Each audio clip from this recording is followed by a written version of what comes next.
Autolite and its 98,000 dealers bring you Mr. Frank Lovejoy in tonight's presentation of Suspense.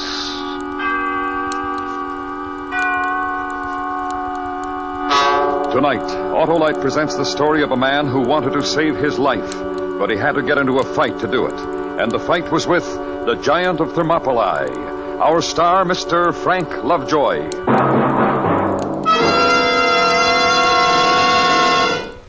Hi, Harlow. Doing some gardening? Yes, sir, Hap, and here's my favorite plant. Well, that's an Autolite Stay Full battery. Sure, the power plant for quick, dependable starts, Hap. And unlike other plants, this one needs watering only 3 times a year in normal car use. Oh, it's a daisy, Harlow. Sure is, Hap. It's far and away the best battery blooming. And it never gets bushed. Of course not. The Autolite Stay Full can take it better than a cactus plant because of fiberglass retaining mats around every positive plate. They prevent shedding and flaking to give the Autolite Stay Full longer life, as proved by tests conducted according to accepted life cycle standards.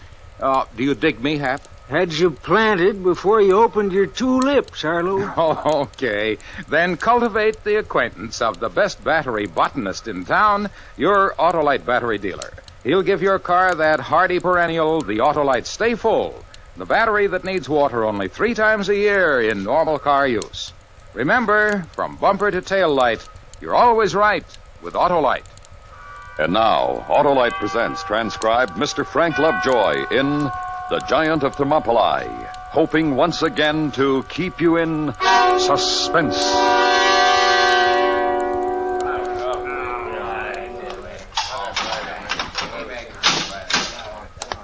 James Bernard Walters? Walters? Right here. All right, son, let's go. Sure thing. How about me, huh? Get out of here. You stink. You're a lucky guy. What's happening, Constable? Happening? This is your lucky day, big fella. You're getting out. Yeah? Yeah. And then you can go home and get yourself in trouble all over again, huh? All right, in here. Here, sign. Hmm? For your stuff, son. You want it back, don't you? Oh, sure. There. Atta boy. Yeah. Now then. Yeah. Wristwatch, ring, billfold. Oh, better count your money. Dark glasses, your belt and your tie. Yeah. That's it, I guess. Seems to be all here. Okay, big fella, take 'em and get going. Through that door. Nothing personal, Constable, but I'm glad to. So long. You know, if they'd needed just one more guy on the county farm to fill out that labor gang they're getting up, you'd be a mighty overworked young fella about now. Too bad I missed it, huh? As I say, this is your lucky day, kiddo. But I got a little advice for you. Don't walk into any more bars in this town and start trouble. We don't like that sort of thing. I don't like your town, Constable. What do you think of that? Well, I think you're kind of a smart-alecky young fella. And I think you should get out and leave it alone if that's the way you feel. And don't get fussy with me. I like the town, and I'm the law. What kind of work do you do? I'm a riveter, construction jobs. Well, that's what you ought to do instead of getting into trouble. Work at your riveting. But I told you this when they brought me in here, and I'm going to say it once more before I go. Oh, what's that? That bird I hit, he didn't have any reason to get huffy with me. I wasn't doing anything to him. I was just in there having a beer by myself. He got nasty, I hit him, and I wind up in jail. Doesn't seem like justice to me. Did he hit you? No, but he tried to. Law says you assaulted him, big fella. Well, you see, you learned something here at that. Where are you from? Illinois. Maybe you ought to go back there, son. I wouldn't stick around here if I was you. You don't seem to get along with us here. I get along okay. All I need is a fair shake. Maybe so, but I've hauled a lot of people in here in my day. And you know what I called you when I first saw you? When I didn't even know why you were brought in? I called you a brawler, son. I called you a gas house playboy. Always got to get yourself in fights. Now, am I right? I don't look for trouble. I just like to hold my own. Yeah, that's up to you, of course. Hey, Well, what is it, son? $2.90 missing out of my billfold. Oh, I took it. Huh? For 2 meals you had here, breakfast and lunch. This county don't pay board for prisoners who can afford it. Well, thanks. Better run along now and stay out of trouble. All my boys know you, and our policy is to keep an eye on fellas like you, so watch your step. I will. I couldn't afford another day in your jail. That's pretty good, son. That's pretty good.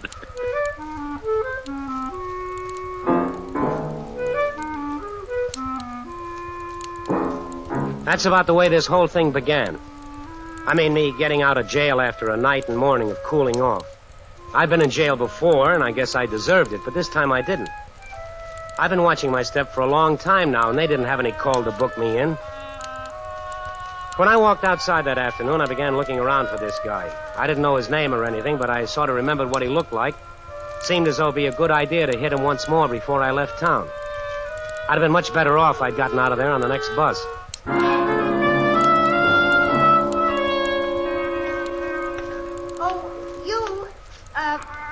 You. You? Me? Yes. I'm sorry I don't know your name, but you're the one who was in the bar last night, aren't you? I guess I was. Why? Oh, is it all right now? Well, I'm out, if that's what you mean. My name's Mary Jane. Mary Jane Kennedy. I knew they put you in jail, and I don't think it was a bit right, but I'm glad you're out now. I was going to come in and ask about you just now, but I didn't even know who to ask for. Jim Walters. They call me Walt. Well, Walt, that was a pretty decent thing you did last night. I'm awfully sorry you got into trouble over me. Huh? Well, I'd like to do something. I mean, it was very nice of you, and where are you going now? No place. Well, come on, let's talk. Sure, why not?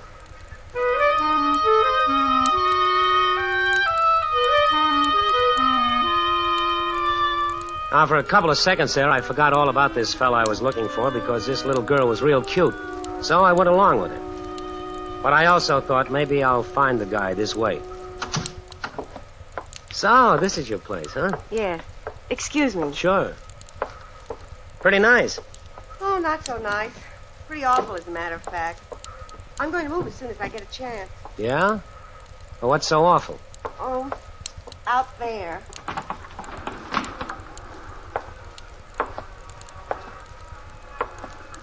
That's what's wrong.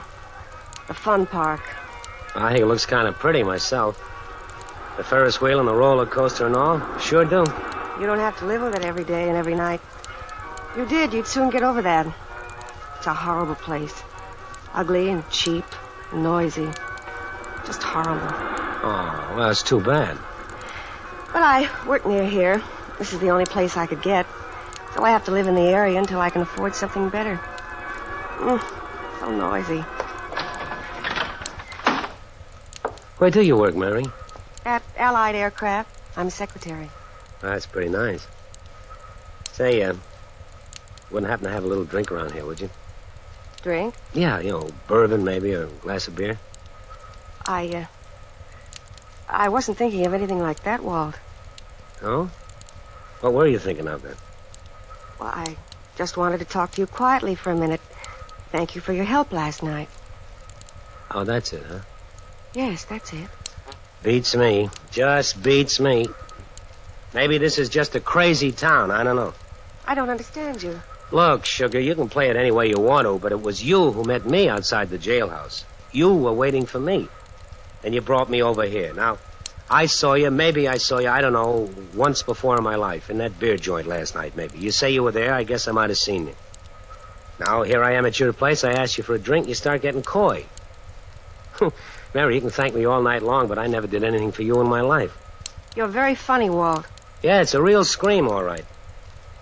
Suppose we look up a drink around here and then, well, we sit down over there where we can look surprised at each other a little better, huh? I don't have anything to drink here. I don't want anything. Well, that's pretty definite. Walt, last night you hit Tim. You hit him good and hard, and you got in trouble for it. Why'd you hit him? Tim, that's the name of the guy? Yes, Tim Bennett. Why'd you hit him? Well, because he got awful frisky with me, and I don't let anybody get away with that kind of thing. If he hadn't come by and started shooting off his face, everything would have been all right. As it was, he made me hit him, and then I had to spend the night in jail because he felt frisky. I don't understand this. I've made a mistake. Well, I don't understand it either. Don't look at me that way. I haven't done anything to you. Didn't you know I was with Tim Bennett last night? Were you? Yes, of course I was with him. And he was pretty nasty about Owen and me. And just when he was going to hit me, you hit him. Oh, well, that clears that much up. So I did do something for you at that. But you didn't hit him on account of me, did you? Sure I did, baby. Sure I did. Oh, no, you didn't. You hit him for some other reason. No, baby. Now, let's have a drink. Oh, get out of here. I met you today because I thought you helped me last night. You didn't help me. You're nothing but a brawler. All right. I hit him because he walked by and said something. That doesn't mean we can't be friends. My mistake, mister. Just go and forget it. Okay. We both messed this one up, didn't we, Mary? Well, can you tell me something? What? Where can I find him? Tim Bennett? Yeah. Works at the fun park. He owns part of it. Well, where do I find him over there? I don't know, maybe at the Ferris wheel. Sometimes the fun house. Moves all around. Why? Well, I still remember I spent the night in the pokey on account of him. I figure he's kind of a big talker, needs a little working over before I leave town. Before I leave town, I think I'll look him up and smack him once again.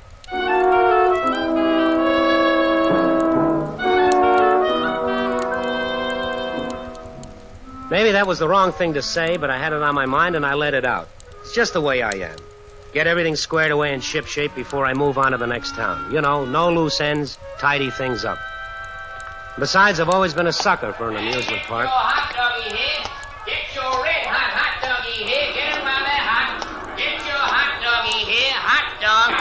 All right, get your hot doggies here. Hot doggies. Get your red hot doggies here. Yes, look at her in BMA. Now step right up and get your ticket.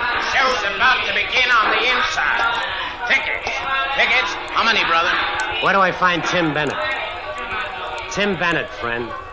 He owns part of this junk heap. He works here. Where do I find him? I want to talk to him. Try the funhouse, Pally. Thanks. Hey, don't I know you? Why should you? Oh, because I hear you had a little trouble in a beer joint with Tim last night. Then I guess you know me. You say the fun house? Yeah, right across the way. And have fun. Don't worry, I will.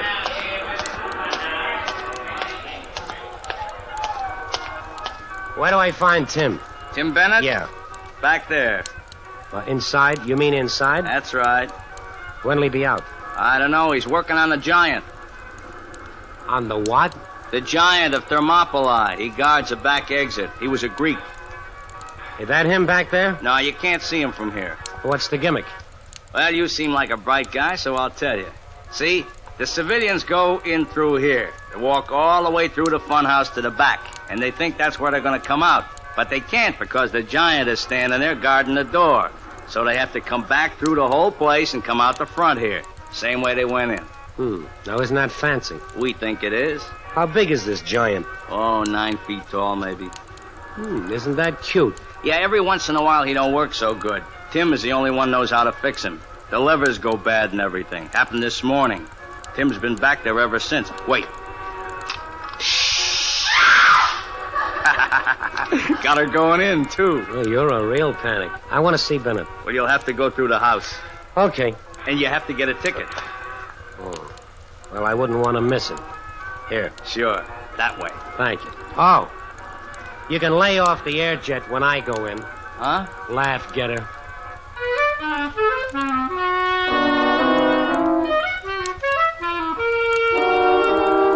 I don't like them. I mean fun houses. They give me the willies. But I had myself a nice little idea. If Bennett was in there working on that big giant, I'd find him, and it'd be just him and me inside, no local cop around to toss me in the pokey. I still owed him something for the night before, and I could pay him back and sort of have a little extra fun in the fun house where nobody bothers us. Took me 10 minutes to scram through the barrels and the room of mirrors and the slides and whatnot before I got to the giant. It was an awful looking thing. It was 9 feet tall easy, and it had this ridiculous motion. When it was standing up, it blocked the door all right, but then it would laugh. And as it did, then it would bend forward like it was staring at something on the floor. Then, after a couple of seconds, it would straighten up again with all its gears clanking.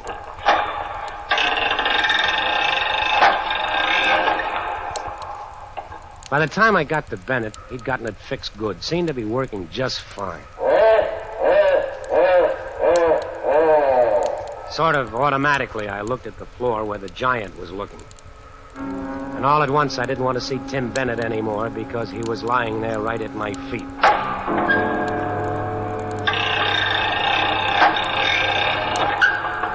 And there were 4 holes in his shirt front.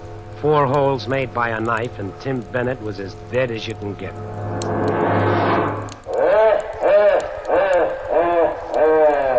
I turned around. I wanted to get out of there, and then it occurred to me that the way out was through the front.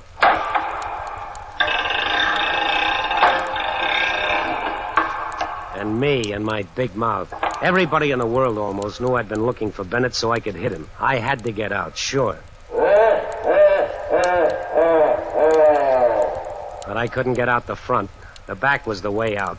Out through the door behind the giant.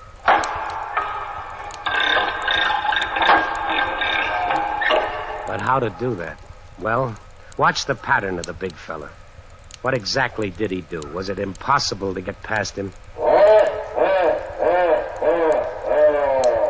The laugh. And as he did it, he bent down and looked at the floor, which left a little space along his left side. Room enough to get through before he straightened.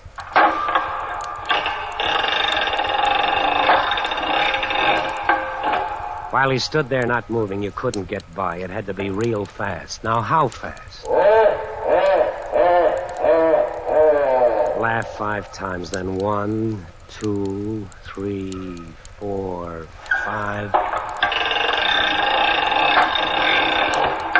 On the count of 5, he straightened. A beat of 5 between the last laugh and when he straightened. And he came up fast and strong, enough power to crush anything that got between him and the wall.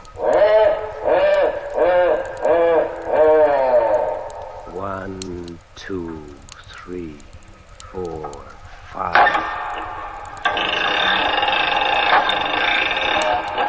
Well, that was it. That was it. All right. Now wait for the laugh, and as soon as he finishes laughing, make a run for it. Now. He'd straightened up before I got a chance to move, and now he wasn't laughing. He was just looking down at me, his glass eyes staring. Then it seemed as though his wooden face moved a little.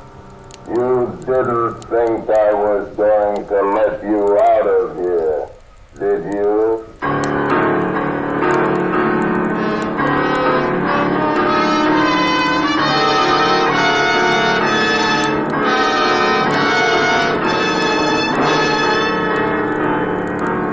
Autolite is bringing you Mr. Frank Lovejoy in The Giant of Thermopylae, tonight's presentation in radio's outstanding theater of thrills, Suspense.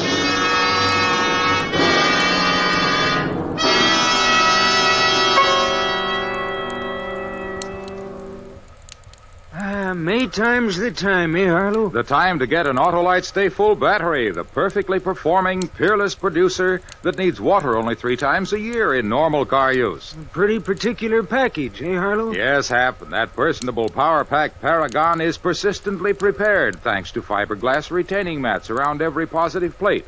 They reduce shedding and flaking to give the Autolite Stay Full longer life, as proved by tests conducted according to accepted life cycle standards. And there's another kind of protection, too, Harlow. Sure, Hap. The Autolite Stay Full has over 3 times as much liquid protection as batteries without Stay Full features. That's why it needs water only 3 times a year in normal car use, and it says so right on the battery case. Right. So, friends, visit your Autolite battery dealer. He's equipped to give you the best in battery advice and service. And only he has the world-famous Autolite Stay Full battery.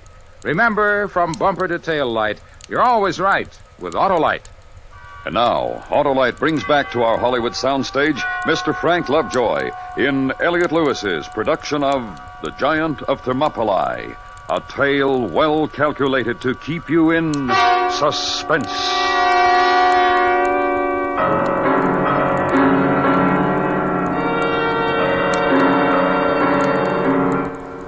But take it from me, and I've been in plenty of places. Hearing that thing talk and seeing it stop moving when I tried to get out of there was something I sure hadn't counted on. I got it in my head all of a sudden that the thing could talk and that it could think. And if I tried to sneak by or rush it, one of those big arms would come down against me and smash me against the wall. But I couldn't stay in there with that dead guy, and I couldn't go out the front way. So I had to give it a try.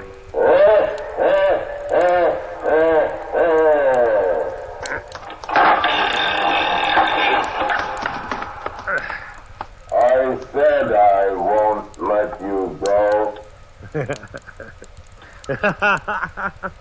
So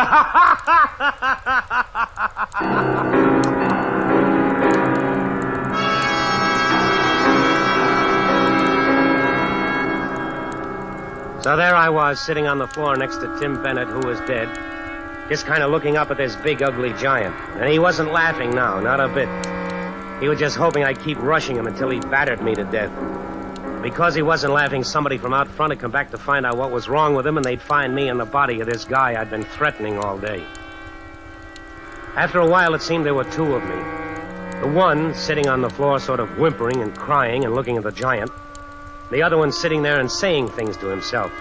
Things about giants and funhouses made of wood and metal and rags and a couple of gears. Well, that one didn't whimper. He said, nothing like this big thing can talk, really. No giant they got standing up in the rear end of a funhouse to scare the suckers can think. And those big arms are only levers, and those eyes are only light bulbs, and that laugh is only a record. And the talk? I decided to find out about that. Go ahead, laugh, you big pile of junk. I'll show you. I'll show you this hunk of frame.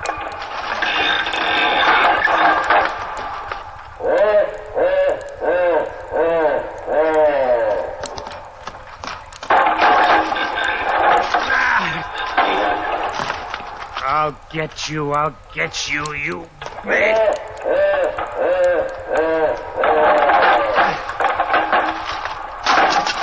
Now, take a good look at this. 4 feet of iron as tough as those arms of yours. Let's see how you like this. That's it. Bend and see how you like this. How do you like it? How do you like it? How do you like it? Not so good, huh? Not so good. You want some more?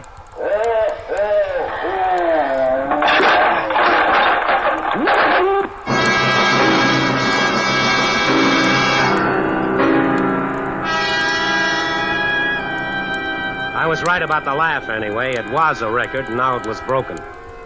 And then suddenly, for no reason at all, the arms started to move up and down again, but without any noise and kind of helplessly. I didn't waste any more time.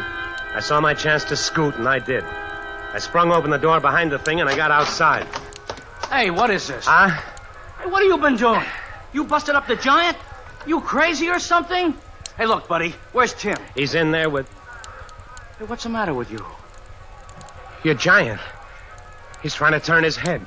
Huh? See, he's trying to turn his head. You busted him. I sure did. I busted him good, I did. He's bleeding. Look. Holy smoke. I showed him. Go ahead, laugh. Laugh at me now. Can't you laugh?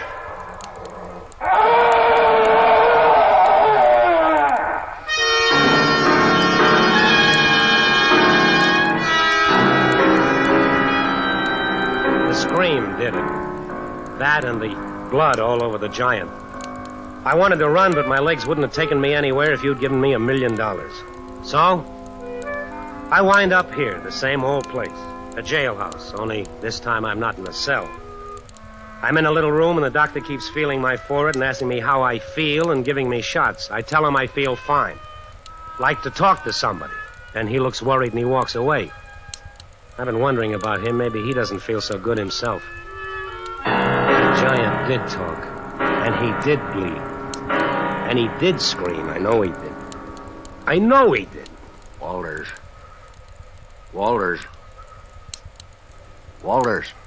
Hmm? Now, you lie still, big fella. You got quite a fever. Yeah. Oh, yeah, quite a fever. Thought I better talk to you before you go back to sleep again. May help your sleep. Hmm? Quite a thing out there in the fun house. You didn't stay out of trouble at that, did you? No. If you're trying to say, no, you didn't, I get the idea, so save your breath. Well, first off, I talked to that girl named of Mary Jane Kennedy. Very nice girl. She told me how you were out looking for Tim Bennett. Sheriff, I know I was looking for him, but... Just can't stay out of trouble, can you? Got to always be hitting somebody, making sure you're top man. Well, you're top man this time, all right. You know, someday I'm going to ask you how it feels to tangle with a giant, but I'm not going to ask you right now, no. I also talked to one of the Barkers over there. One you asked about Tim. And to a couple other people. What about Bennett? Now, don't try to ace me, son. You know Tim's all through talking. He was stabbed 4 times. Well, I didn't do it. I didn't do it. I was looking for him, sure. I was going to beat him up a little, but I didn't knife him. He was that way when I found him. Honest he was. And how about the giant? I had to fight with him. Yeah, I guess you did. The guy inside him. Huh? The guy who was inside the giant, working him. There was a man inside the giant? There sure was, but you kind of killed him, big fella. You wrecked all the gears and he got caught in them. You know who he was? No. He was someone just like you, who didn't like Tim Bennett, name of Owen Brady. He wanted to marry that girl. Tim was doing everything he could to louse it. So Owen stabbed Tim. And when you showed up, he hid in the giant. He thought it'd be a dandy idea to tag you for the job. He had no way of knowing you were on his side. He'd never seen you, Then he did talk. Oh, yeah, he talked, and he bled and screamed. And he died in there. You weren't hearing things or seeing things, son. It happened. Now maybe you can sleep a little better, huh?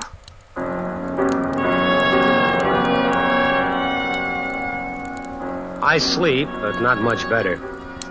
I know what it was all about now, but I still think of it and wonder about it. And I hear it every now and then.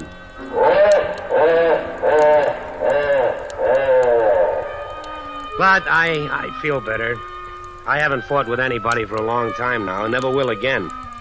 But my last fight, that was a pip. I whipped the giant of Thermopylae.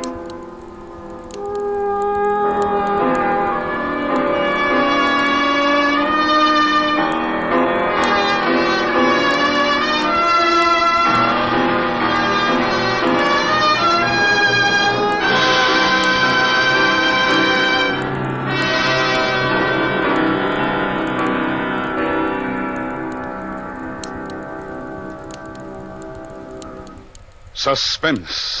Presented by Autolite. Tonight's star, Mr. Frank Lovejoy. This is Harlow Wilcox for Autolite, the world's largest independent manufacturer of automotive electrical equipment. In 28 plants from coast to coast, the men and women of Autolite build over 400 fine products for leading cars, trucks, tractors, planes, boats, and industry. Autolite contributes its manufacturing experience and skills to the fields of electronics, agriculture, die casting, and plastics. The Autolite name is famous all over the world for products of unsurpassed quality and performance. In service, too, Autolite facilities are worldwide. Wherever you travel, you'll find trained experts prepared to serve your technical needs. So, for superior products for use in industry or for you and your family, always look for the name Autolite, because from bumper to tail light, you're always right with Autolite.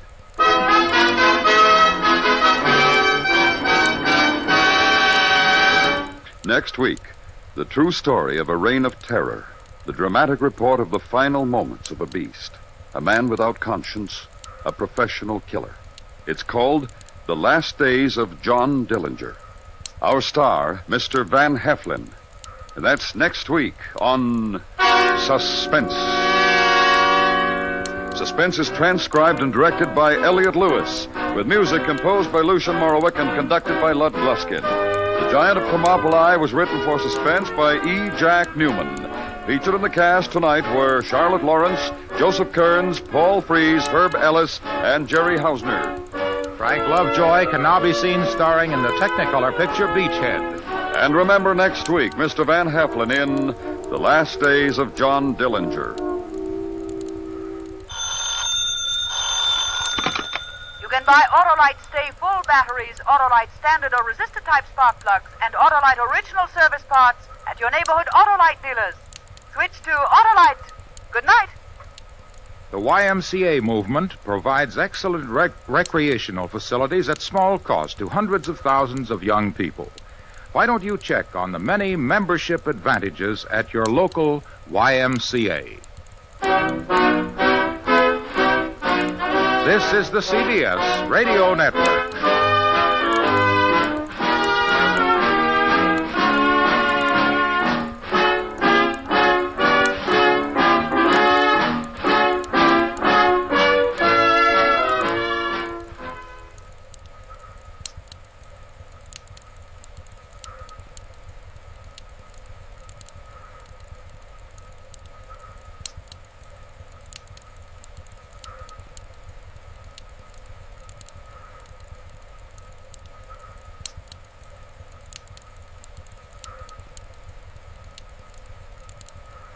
Now, the Roma Wine Company of Fresno, California presents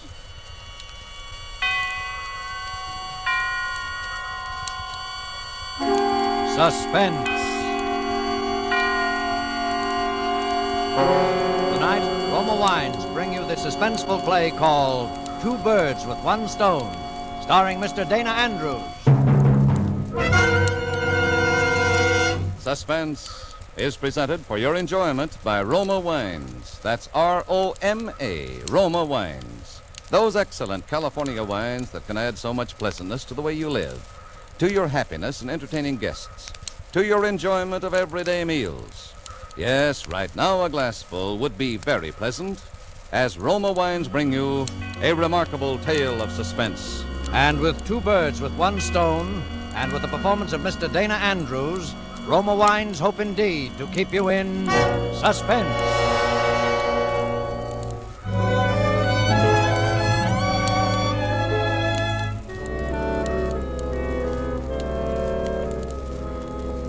You ready? That's the boy. Shh, not so loud. Not so loud. You want to surprise him. You don't want him to hear it before his birthday, do you? All right. I'll put the recorder on, and you're only to speak when I tell you to. Now, do you understand? Now, here we go.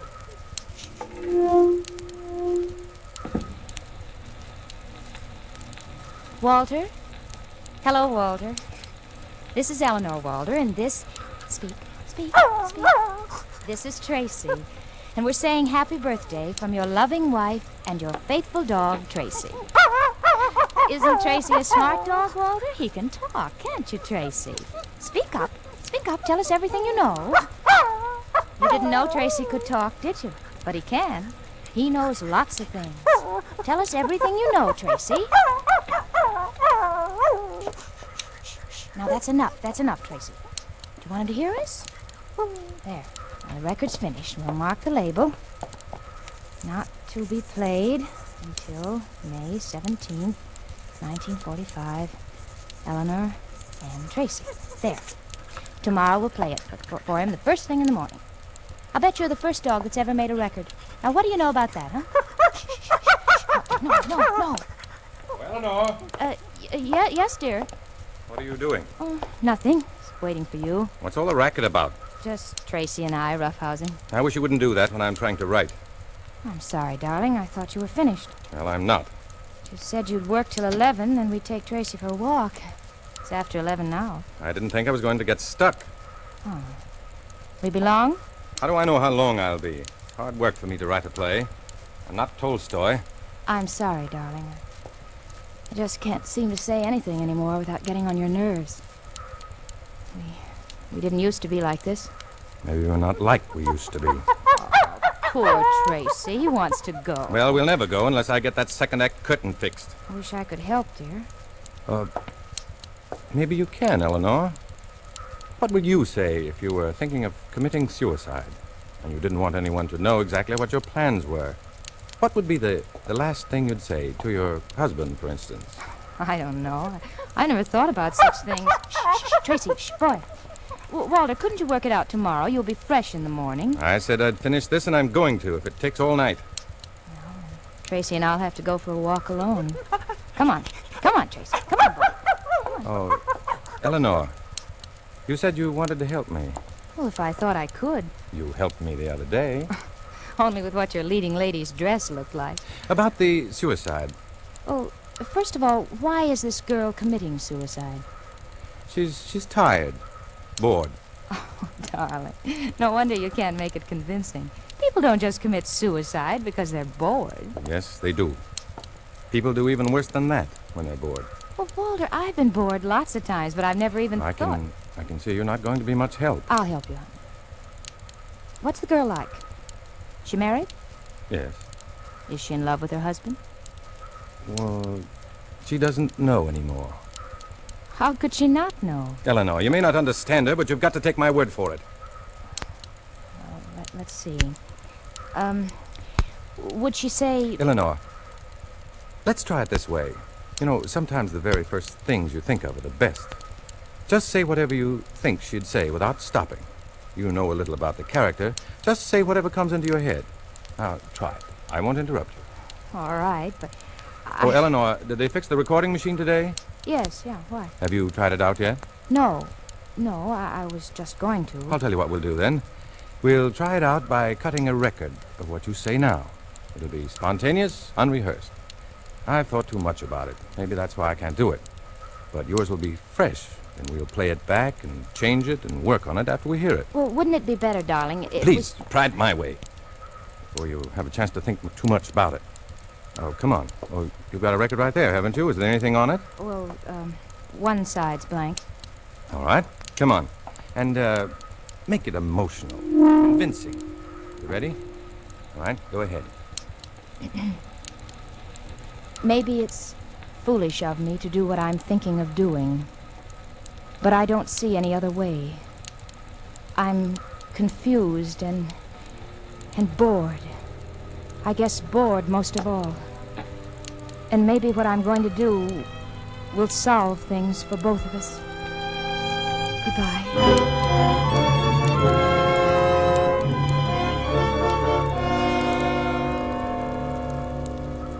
That was good, Eleanor. I can get a lot of ideas from that. Is that the end of the record? Yes. You see, you have helped me after all. I thought it was terrible. I'm no writer, Walter. It was all right. Of course, I may change a word here and there, but it was all right. Really? Well, can we go walking now? Yes. Get your coat. All right, baby, all right. Here we go, here we go. Eleanor, would you mind if we left Tracy? Huh? Oh, why? I feel so tired. I thought I'd like to stop at Joe's for some coffee. We can take him in with us. No, we can't. Remember what Joe said last time we had him in there? Oh, I've forgotten. I don't see why he has to act that way about dogs. We just spoiled Joe. Just because he gave you music lessons as a child, he thinks he can treat us any way he wants. No, Eleanor, he has his customers to think about.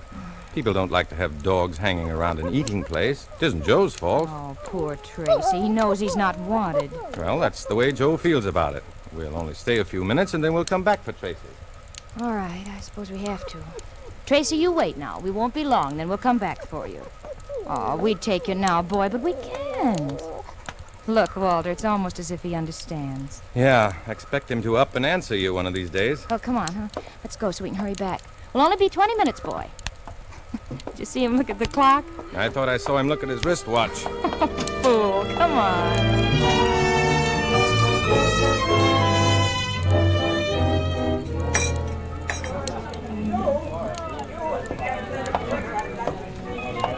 You know, old Joe's got a nerve not wanting dogs in here. Look at some of these customers. Don't be bitter. I don't think we ought to come in here anymore, even if he is an old friend of yours. It'd break his heart if we could quit coming here. You know that, Eleanor. How else could he worry about me and keep an eye on me if we didn't come in here once in a while? Look, they've got new records in the jukebox. It's about time. See what they've got.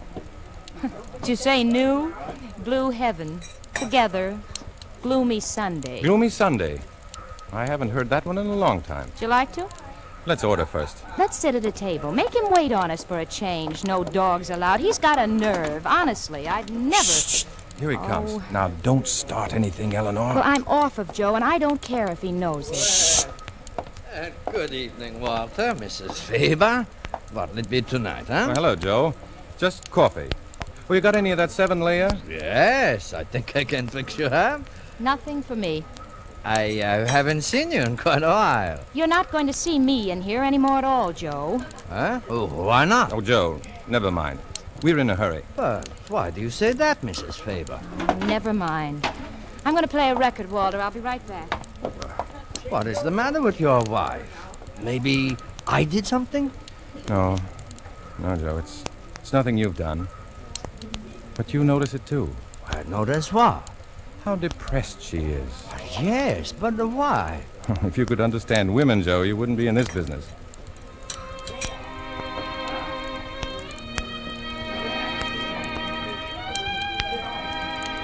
Well, that record she's playing. In Hungary, we call that the suicide song. Bring us some coffee, will you, Joe? Maybe that'll pick her up. Yeah, all right, Walter.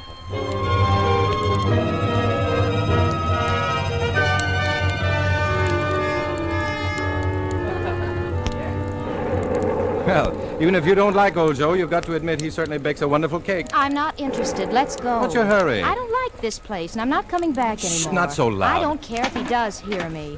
Well, good night, folks. Good night. Where are you going? We have to go back after Tracy. Look, Eleanor, it's starting to rain. If we go back now, we won't get our walk in at all. Oh, Walter, but we promised him. Let's just run down by the wharf, shall we? Then if it doesn't rain too hard, we can go back for Tracy. Oh, maybe you're right. Gee, it is beginning to come down. Come on. The river's wonderful when it's raining. Well, maybe we better go back. We won't get wet if we make it a quick one. Come on. Walter, let's go back, Walter. Come on, Eleanor. Come on. Walter! Walter!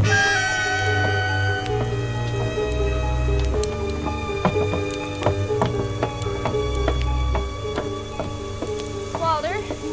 Walter! Walter, where are you? Walter, I'm just soaking wet. Now, if this is a game... This isn't a game, Eleanor. Walter, you frighten me. Standing in the shadows like that. Come on, now let's go home. I'm just freezing. Look at the river. It's beautiful, isn't it? Oh, please, let's go home. Dark and mysterious. And dirty. Let's go back. It's not dirty, Eleanor. And if it is, it's dull, boring people who've made it that way. Whatever it is, I'm cold. I'm wet. Eleanor, Yes. come over here. No, I'm going home. Look over the edge here. The way the water washes over the pilings. Oh, please, Walter, let's go home. Just a minute longer. Then we'll go. All right. But promise. Walter? Walter, what... Walter, what's wrong with you? Walter, let me go. Walter, no!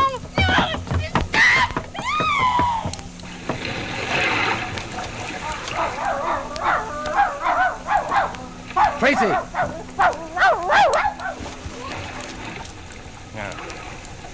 Drown, you dumb cluck. Well, it's two birds with one stone, I guess.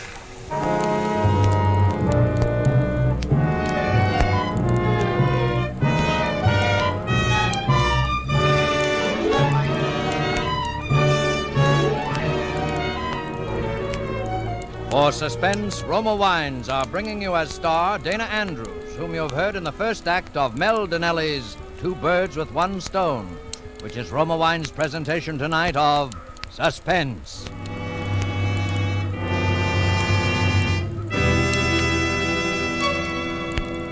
Between the acts of Suspense, this is Truman Bradley for Roma Wines.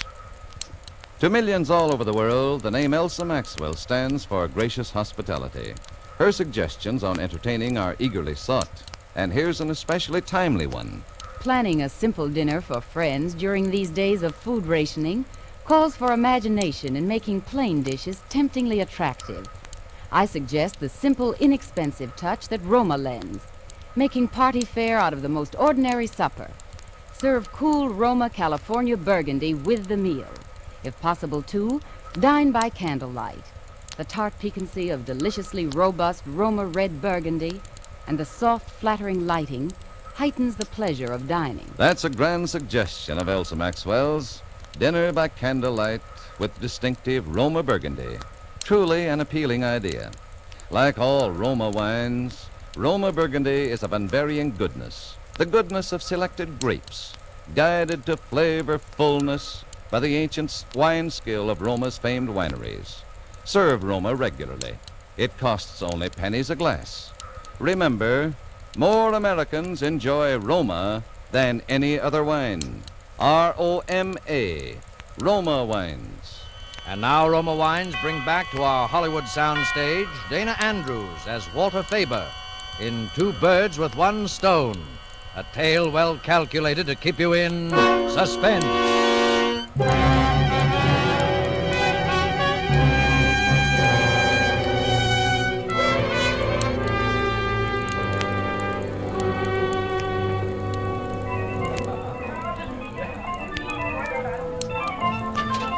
Joe! Oh, what's the matter, Walter? Have you seen my wife? Well, not since you were here a while ago. She's disappeared, Joe. What do you mean? We went for a walk after we left here. In the rain? She insisted. You saw how she was acting. Yes? But she got away from me down by the wharf. I couldn't find her. I thought maybe she'd come back here. I haven't seen her, Walter. Joe, will you help me try and find her? Oh, sure. Nick, I'm going out. Take over, will you? I can't think of any other place to look. What am I going to do? She will turn up. Don't worry, Walter. I don't know. She's been acting so strange lately. What about the dog? What do you mean? Was he with her? Well, yes. Yes, he was. She'll be all right then. You look after her. Let's go to your apartment. She might have gone back there. Might as well, I guess. But she was sore at me. I don't think she would have gone back home. We'd better have a look anyway.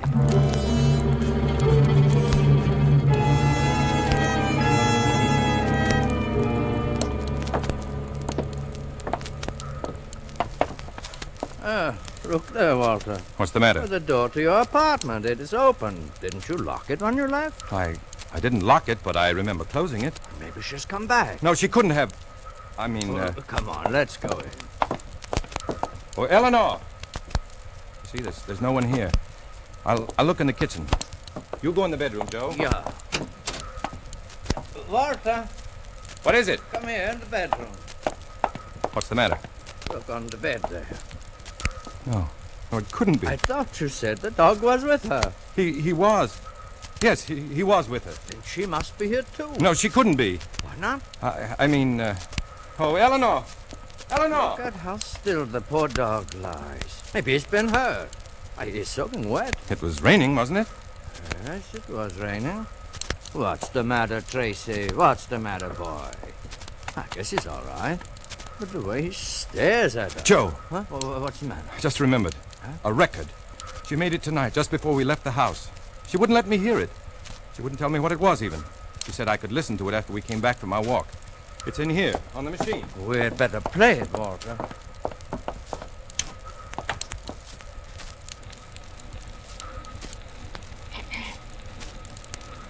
Maybe it's foolish of me to do what I'm thinking of doing. But I don't see any other way.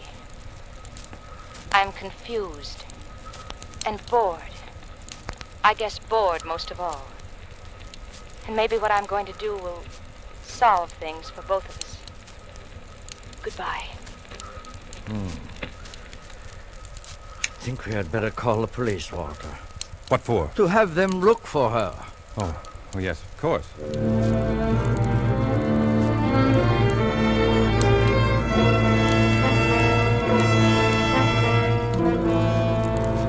Is there anything else you can think of, Mr. Faber? No, that's all. Then you believe the recording was intended as a suicide note? Yes. Mm-hmm. I would like to talk to Mr. Weiss here alone for a moment. I'll be in the bedroom if you need me. All right. Mr. Weiss, how long have you known Mr. Faber? Well, for many years. I gave him music lessons as a child. Can you add anything to what he's already told us? Well, she was acting just like he said. I noticed it the moment she walked into my place. She was usually very friendly. And she said something about my not seeing her anymore. Anything else? That's all. Mm-hmm. And you did hear them play the record, Gloomy Sunday? Yes. Well, we've had a couple of suicide cases where that song has come up before. I think Mr. Faber better prepare himself for the worst. I'm afraid so. Well, look, I'll go along now. Faber will probably want to come with us, but I think he'd better stay here. There's no telling what we'll find. Is there anything I can do? Yes. I suggest that you get in touch with his family. I think he ought to have someone here with him. He has no family. Oh? Then perhaps you'd stay. Well, of course. Well, we'll call you the minute we have any news. Good night. Joe. Yeah? Did the officer go? Yes, he did. But I think I should have gone with him. No. He said for you to stay here. He'll call us. Walter, have you noticed Tracy through all of this? What about him? I don't know. It's depressing just to look at him. That's because you don't like dogs, Joe. No, you're mistaken, Walter. I do like dogs. I never did know why you asked me to tell your wife not to bring him into my place anymore. Would you like a drink, Joe? No, thanks. Strange the way that dog follows you around. Every move you make. It's almost as if he were trying to say something. He's all right. Come here, Tracy. Come here. Come here, Tracy. He was her dog, wasn't he? Yes. She bought him. His eyes are almost like a human's, aren't they? Yeah. Stop it, Tracy. Stop following me around. No, you ought to get hold of yourself, Walter. Yes. Yes, I guess I'm pretty upset with all that's happened. Tracy is too. He knows something's wrong. He doesn't know anything. Will you stop it, Joe? Huh? Oh, well, I'm sorry. We both need sleep. That couch is pretty comfortable, Joe. Oh, that will be fine for me. What about Tracy? Well, he usually sleeps on that chair over there. Well, I'll go on to bed. Good night. Good night. No, Tracy. Don't follow me. Get over there in your chair. You know about your chair. Now go on. Get away from me.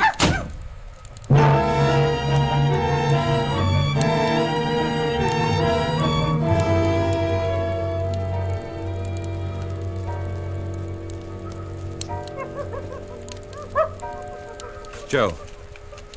Joe! Just a minute. Joe, were you talking in there? Did you call me? No, I was asleep. You must have heard Tracy scratching at the door here. Joe, keep him out of here, will you? Keep him in the living room. Yes, I will. Joe, I've got to get rid of that dog first thing tomorrow. Maybe my wife and I will take him. No. Why not? Well, it'd be too hard seeing him around. I don't want to see him anymore. I don't want him around. Well, you better try and get some sleep. You can talk about it in the morning. Yes. Well, good night. Good night. Come on, Tracy. Come on, boy. You'll have to carry him. Pick him up, will you? Yes. Here we go, boy. Say, he has got something sticky around his neck here. He ought to have a bath. I'll get it. You stay in here, Walter.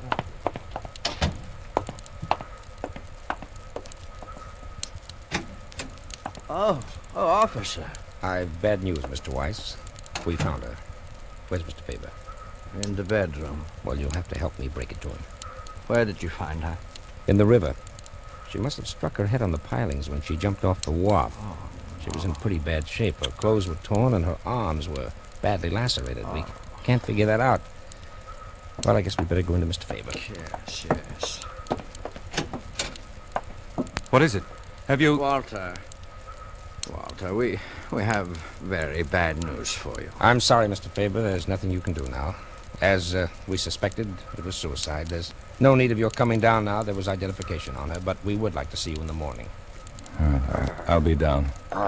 Good night. Officer. Yes? Would you do me a favor? Why, certainly. This was her dog. Yes? I don't want him around anymore with her gone. Could you take him with you now? Well, this is a bit irregular. What would you want done with him? Just get him out of here. I don't care what you do with him. I know you're upset, Walter, but don't do this to the dog. Decide about it tomorrow. You may feel different. Don't stand there and argue with me, Joe. I know what I want. I'll get him out of here, I tell you.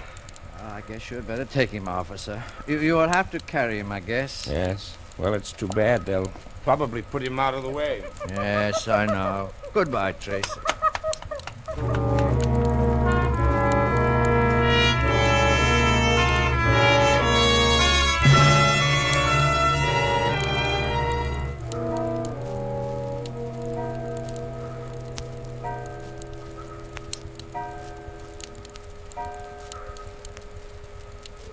Walter? Hello, Walter. This is Eleanor Walter, and this, speak. This is Tracy, and we're saying happy birthday from your loving wife and your faithful dog, Tracy. Isn't Tracy a smart dog, Walter? He can talk. Can't you, Tracy? Speak up. Tell us everything you know. You didn't know Tracy could talk, did you? But he can. He knows lots of things. Tell us everything you know, Tracy.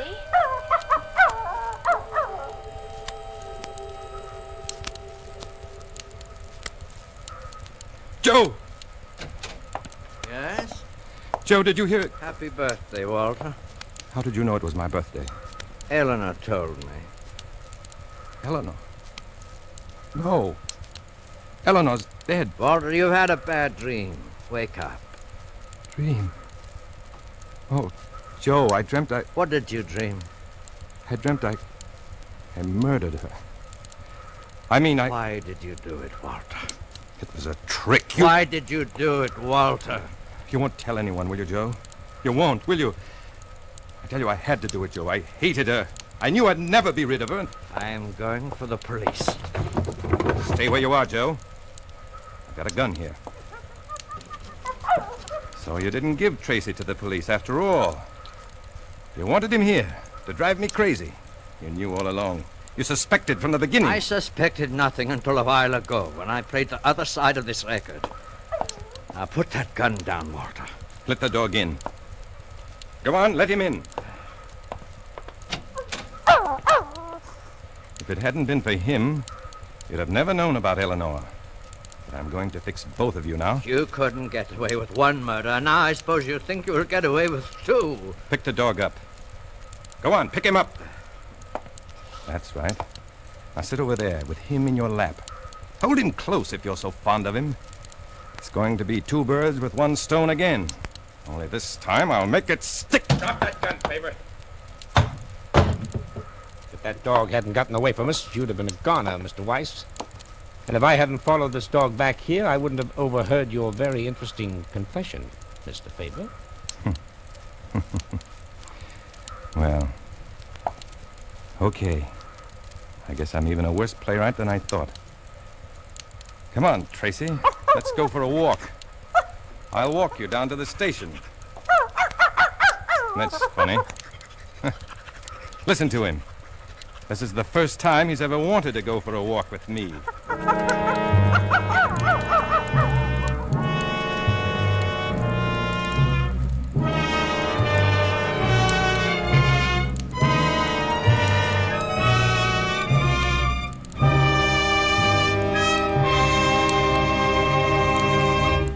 And so closes Two Birds with One Stone, in which Roma Wines have brought you Dana Andrews as star of tonight's study in Suspense.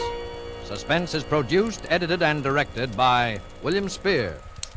Before our star returns to the microphone, let me say a word for Roma Wines, the sponsor of Suspense. The world-famous hostess, Miss Elsa Maxwell, knows all the niceties of entertaining. And she has this to say about simple wartime hospitality. Good friends and good Roma California sherry. These are the makings of a pleasant evening. Roma sherry is ideal for any occasion, before dinner with appetizers or during friendly visits. You and your guests will enjoy the light, nut-like flavor of glorious amber-colored Roma sherry, especially served cool. Delicious Roma wines cost only pennies a glass. Serve them often. Remember, more Americans enjoy Roma than any other wine. R-O-M-A, Roma Wines. And the next time you use vermouth, choose Roma Vermouth. Zestful, full-flavored Roma Vermouth is blended and developed with all the traditional wine-making skill of Roma wineries, is made and bottled in the heart of California's famous vineyards, yet surprisingly low-priced. Try both sweet and dry types of Roma Vermouth soon, won't you? This is Dana Andrews. I've certainly enjoyed appearing on this evening's Suspense. And I'll be looking forward to next week's show, which will star my good friend Herbert Marshall. In the meantime, remember this. We've got the biggest home front effort of the war facing us right now. It's buying more bonds during the current 7th war loan, more than we've ever bought before. Last year by this time, we had 2 war loan drives. This drive, the 7th war loan, is the first this year, but it must do the job of 2, for there'll be only 2 war loan drives in 1945. So buy more and larger war bonds now. Dana Andrews appeared through the courtesy of 20th Century Fox and will soon be seen in their production State Fair. Next Thursday, you will hear Mr. Herbert Marshall as star of Suspense. Presented by Roma Wines, R-O-M-A, made in California for enjoyment throughout the world. This is CBS, the Columbia Broadcasting System.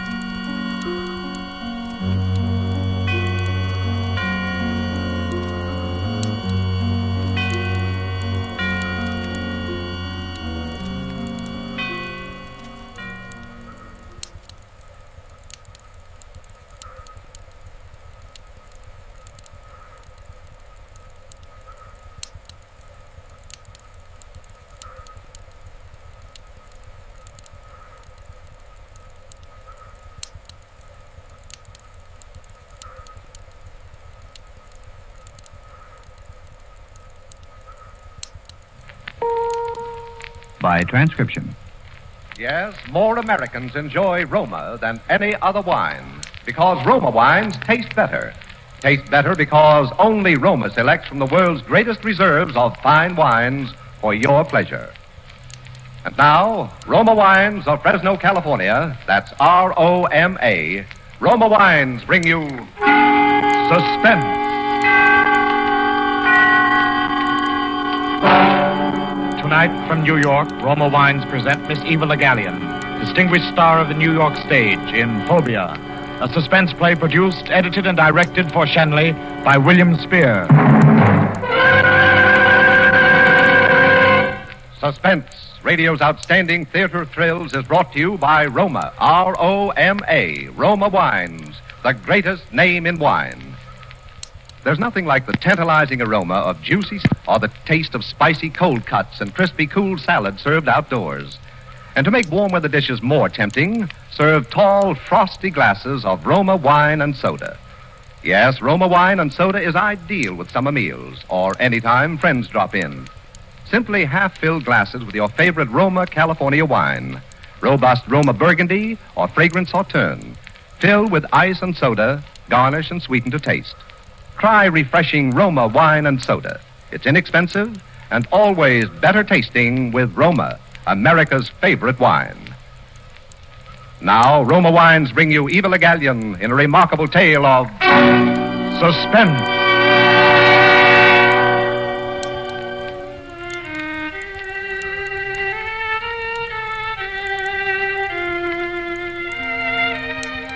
Yes, I'm the Emily Haven whose pictures you saw in the papers. You can tell, of course, by the wheelchair. I thought it was very unkind of them to take full-length pictures. It isn't that I resent the wheelchair, but people have funny ideas about such things. The way they wrote about me being a sweet little lady, you'd have thought I was at least 100 and a helpless invalid. Well, I can tell you right now I'm neither. I'm not supposed to have any excitement, but goodness knows we've had enough of that around here with the murder and all. You probably wonder why, with all our money, I don't have one of those new type modern chairs. It's just that I can't stand the feel of metal. No metal. It affects me like snakes or spiders do some people. I've always been that way. When I was a child, Mother let me use knives and forks with bone handles, and I still use them. I'm certainly glad that the papers didn't find out about that or about Grace. They almost found out about Grace once and printed large headlines. Police question wealthy woman. You probably don't remember it because they never did learn why she was questioned. That was some time ago. Grace had just returned from shopping. Emily, I'm home. In here, Grace? Did you bring my book? Yes, here you are. And I brought another one I thought you'd like. I'm tired. Sit down. We'll have Anna bring some tea. Let's have a look at your loot. What do you mean by that? Why, the things you bought, of course. Oh, I guess I'm so tired I'm jumpy. Come. There's two gentlemen to see you, Mum. Oh, bring some hot tea, please, Anna. Do you like something to eat, Grace? Not till dinner. Just tea, then, Anna, and show the gentleman in. Yes, Mum. Why don't we let her go and get someone who doesn't answer yes, Mum, to everything? Well, you know we couldn't replace Anna. She knows us too well. Why do you say that? Well, you are jumpy. I only meant that she knows our likes and dislikes and humors us. I suppose you're right, but I don't like the way she watches us. Oh, that's just Anna's way. She doesn't mean anything by it. Miss Haven? Yes? I am Henry Lane. I'm assistant store manager at Bradlock's. Oh, yes, Mr. Lane? One of our store detectives observed your sister's unusual actions today and reported them to Sergeant Cole. Oh, pardon me, this is Sergeant Cole. How do you do? I didn't want to turn it in till I talked to Lane here. Yes. Yes, Sergeant Cole wisely came to me, and we are here to rectify the error.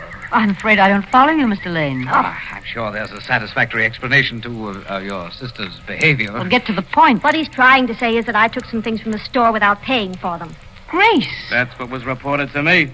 You admit that you took these things? I just admitted it. Why, Grace? Impulse, I guess. But you have plenty of money. I know. I think that's what starts the impulse. You mean you've had the impulse before? Is that an official or a social question? Well, don't be flippant. I'm not. The whole thing is a farce. We've always gotten everything we want by signing a check, and we'll continue to do so. Do you think if I were anyone else, we'd be sitting here like this? Miss Haven, No, I'd be sitting in jail waiting to be questioned. I'm at a loss. I've taken things before and probably will again. Mostly I don't even want the things. It's the thrill of taking them. You've said enough, Grace. Are you going to arrest me now, Sergeant? Arrest you? Grace, will you see if Anna's made tea and bring 2 extra cups? And a checkbook? Grace. I'm sorry.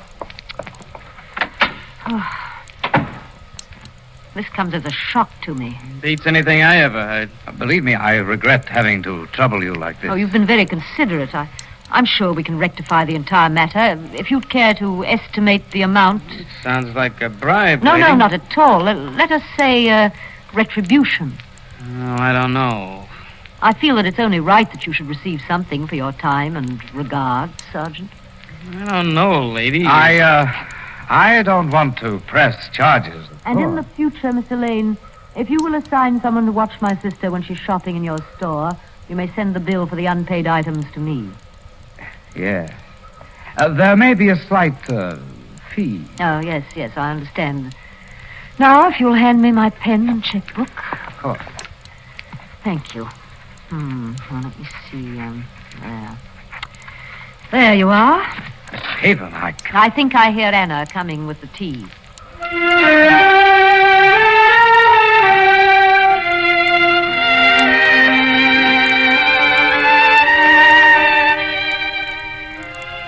It was a dreary tea. There were little frosted cakes. Sergeant Cole dropped crumbs all over the rug. And Mr. Lane said, between noisy sips. Grace seemed to enjoy it, though. She sat and watched one and then the other. She has an unusual sense of humor. That was the way Mr. Lane started coming to our house. I don't know how it happened, but eventually we were calling him Henry. He was pleasant enough, and I think we might have been friends if he hadn't learned about me, too, entirely by accident. He'd been bringing up presents from the store, and although I suspected that he'd gotten them in the same manner that Grace did, it was a nice, thoughtful thing to do. One night when he came, he was feeling playful. Well, how are the 2 lovely ladies tonight? Oh, very well, thank you, Henry. Isn't he gallant tonight? It isn't difficult to be gallant with you. Now put your heels together and kiss our hands. Oh, Grace. Want to see what I brought for you? Yes, Uncle Henry. Uncle? Oh, you have such a charming way of jesting. Yes, we do have our little jokes. Don't tease, Henry. Show us what you brought. You shall be surprised first. How nice. And I will put it on you. Now, turn around with your back to me. No, don't look. There. A necklace. A silver necklace. Just what I wanted. Very attractive on you, Grace. Thank you, Henry. And now for Emily. No, don't ask me to turn my back. No. Just hold out your hand. Close your eyes and hold out your hand. That seems so childish, Henry. Play the game. Oh, very well. Are you ready? There. Henry! No! Emily! Emily, what is the matter? It's only a silver compact. It's the metal. I can't stand the feel of metal.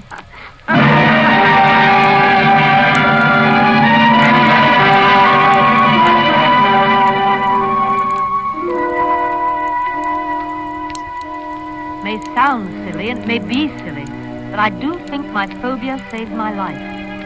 As you know, we have a large amount of silver in the house, and although I have an aversion to touching it, I like to see it around. Grace is always bringing home some piece. It reminds me, I wonder if she... Oh, no matter. Oh, I'm awfully tired. So awfully tired. Would you excuse me a moment? I think I'll just have to lie down for a moment. Yes.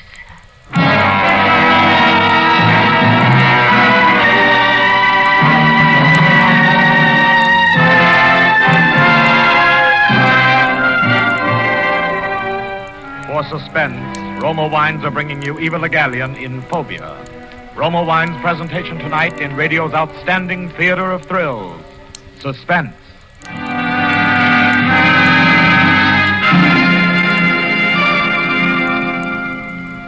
Presented by Roma, R-O-M-A, Roma Wines, those better-tasting California wines that add so much to the daily joy of good living. There's a reason why Roma wines are so much better tasting. The better taste of Roma begins with the lush goodness of choice California grapes, tenderly pressed and guided unhurriedly with the ancient skill of Roma master vintners and America's greatest winemaking resources. Then these Roma wines are placed with mellow Roma wines of years before. And from these precious reserves, the world's greatest reserves of fine wines, Roma later brings you those better tasting Roma wines, America's favorite wines. Tomorrow, add the sparkle of genius to dinner. Delight your family or guests with robust Roma California Burgundy or fragrant Roma Sauterne. Now, at new low prices, Roma table wines are more than ever your best buy in better taste. That's why more Americans enjoy Roma than any other wine. And now, Roma Wines bring back to our New York soundstage Eva Le Gallienne as Emily Haven in Phobia, a tale well calculated to keep you in suspense.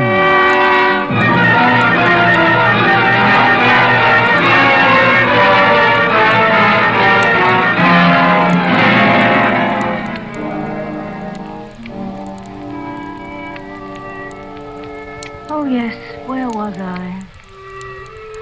Oh, well. One night Grace was out for the evening and Anna had gone to bed. I was sitting here in my chair reading. Suddenly I thought I heard someone moving in the hall. I called out, but no one answered, so I thought it was my imagination. And then I heard it again. I sat very still, listening and watching the hall door.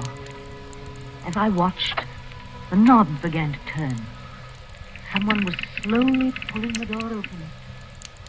Anna! Grace! Anna, is that you? Answer me. What? Who are you? Why do you have your face covered? Keep quiet. I will not keep quiet. What do you have in that case? I said keep quiet. Silver. Oh, that's our silver. I don't want no trouble with you. You put that silver back or you'll have trouble. I'll phone the police. I'll call for help. This says you won't. Don't point that gun at me. You can't scare me with that.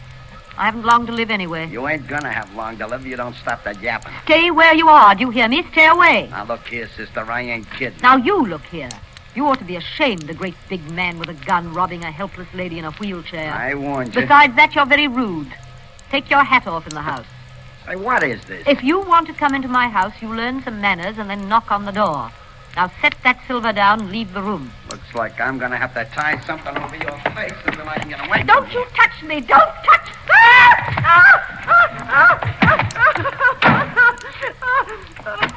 What is it, Mom? A man. A man? What man? What did he do? The gun. The metal. He touched my neck with his gun.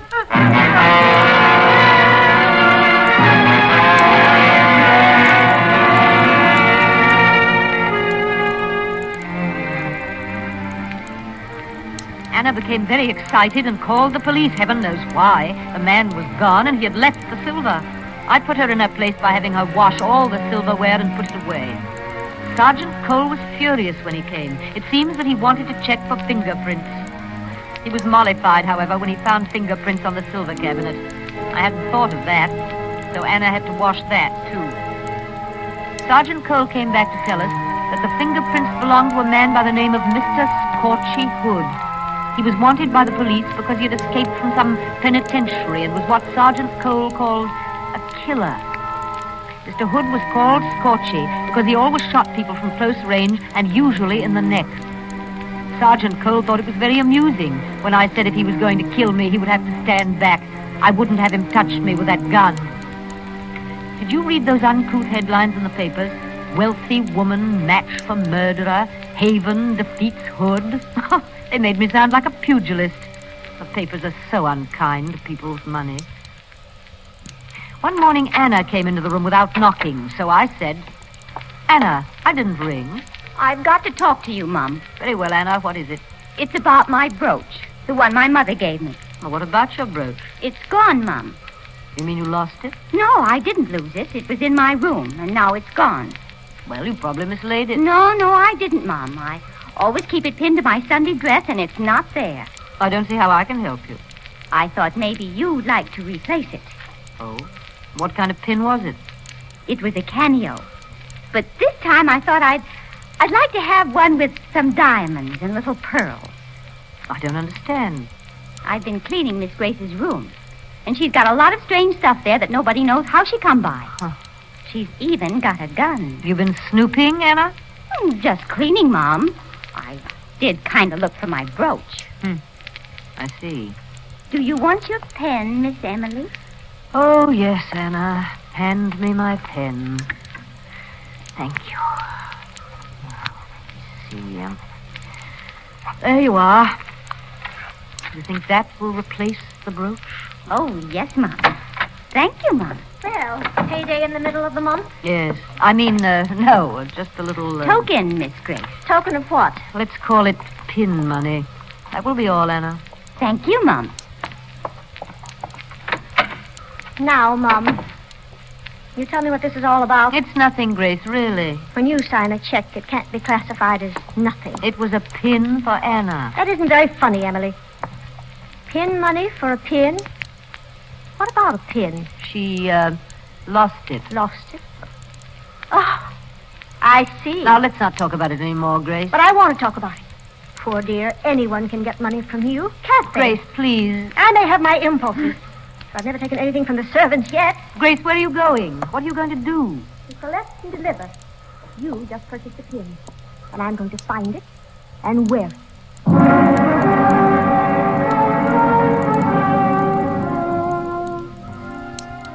Grace is so impulsive. She's always been good to me. She brings me nice surprises. Sometimes I get a bill for them, and when I don't, I enjoy them even more. Grace is really very serious-minded, and she worries about trifles like leaving me alone with Henry. Henry never was dull, always full of new ideas. I've never told her that he proposed to me. It came as a complete surprise. We were sitting before the fire. Emily, I need more money. I gave you a check last week, Henry, for your relief fund. It isn't very clear in my mind what relief fund that was for. Well, that doesn't matter now. The point is that I need a great deal more money. What is it for this time? For me, Emily. Oh, Henry, you disappoint me. So much more fun when you try to fool me. Oh, I'm tired of that. I think I'd like to marry into the family. Well, that's out of the question. I'm sure Grace would never consider it. Grace? Who else? Good heavens, you don't mean... Oh, yes. You, Emily. Now, why would you want to marry a woman in a wheelchair? Well, you just gave the reason. You haven't long to live, Emily. After you're gone, as your husband, I'd inherit a I think you'd better go, Henry.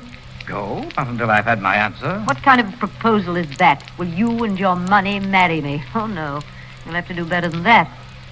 Perhaps I can. Henry, what are you doing with that candlestick? I'm going to persuade you. Oh, you can beat me to death. I won't change my mind. You misunderstand, Emily. I'm not going to beat you. I'm going to caress you with it. Henry, Your you hands, wouldn't. Your arms, your throat, your back, perhaps. No, Henry. No. Now listen to me. Let's talk. I don't want to talk. I want to caress you. No, keep away. Don't touch me. Keep away. I will. I'll put the candlestick down. Very well. I don't like to excite you like this. It isn't good for you. How soon do you want to be married, Henry? Immediately? How about tomorrow? So soon? When you make up your mind to do something, why wait? I suppose you're right. Oh, I would like some tea. Henry, would you... Shall I ring for Anna? Well, she's asleep by now. Why don't you get it? Yes, leave it to me. Just leave everything to me. I was annoyed at Henry for his crassness. It was very tiresome of him to be so crude. I wheeled my chair about the room. I have a habit of doing that when I'm disturbed. Presently, I heard Henry returning with the tea. Door opened a little. And then there was that deafening explosion of a gun. The house was filled with echoes. The door stood motionless for a moment, then slammed shut. I was too stunned to move. I just sat and looked at the door. I tried once to open it, but it wouldn't budge. I was still sitting there when the police came. It wasn't Sergeant Cole. It was a new man called Inspector Wells. I think there was a man with him, but I'm a little confused about that night. Henry had been shot and was lying against the door. That was why the door wouldn't open. The gun was on the floor beside him. The inspector asked a lot of questions, and everyone talked at once. I'll tell you like I told him. After the shot, I don't remember hearing footsteps or the door outside close. It may have happened, but I was too excited to remember. Anna tried to make the inspector believe that Grace had killed Henry. She told him about the gun. Anna has spells of being difficult. I think it's because of the pin. She doesn't like Grace to wear it. They took Henry away and we went to bed. The hall was a mess. We had to have the carpet cleaned, and there are still some tea stains on the walls. The next morning I made a discovery that I thought would interest the inspector, so I phoned him and he came right out. Morning, Miss Haven. Oh, come in, Inspector. You say you found a brooch in the hall? Yes, this one. Under a chair, Inspector. Do you know who it belongs to? To our maid, Anna. Kind of fancy for a maid, isn't it? Diamonds and small pearls. Emily bought it for her. That's quite a gift. We like to keep our help satisfied. I'd like to talk to her. I'll call her. Who killed Henry, Inspector? Don't know yet. We're having the gun checked for fingerprints. Is that all the police do? Check fingerprints? You ring, Mum. Yes, Anna, come in. The inspector wants to ask you some questions. Yes, Mum. Did you see Henry Lane last night? You mean while he was alive? Yes. Did you see him before he was shot? Only for a minute. When was that? I heard a noise in the kitchen, and I looked in to see who it was. That was when he went for the tea. Trust Anna to look in. Did you speak to him? Maybe a few words. Did you like Mr. Lane? Like him? I did not. He was no gentleman. Why do you say that, Anna? He used to say unkind things to me. Is this your pin? Why, yes. Where'd you get it? It was found under a chair in the hall. It couldn't have been. I didn't have it on last night. You mean you weren't wearing it when you shot him? Shot him? Oh, my goodness, you don't think I shot him? Right now, we suspect everyone. I didn't kill him. Honest, I didn't. Oh, please, tell him I didn't, Mom. You tell him. Oh, Inspector, it's just occurred to me. I've made a horrible mistake. I remember now that I saw Anna wearing that pin when she served breakfast this morning. So? She couldn't have dropped it last night. Oh, thank you, Mom. Thank you.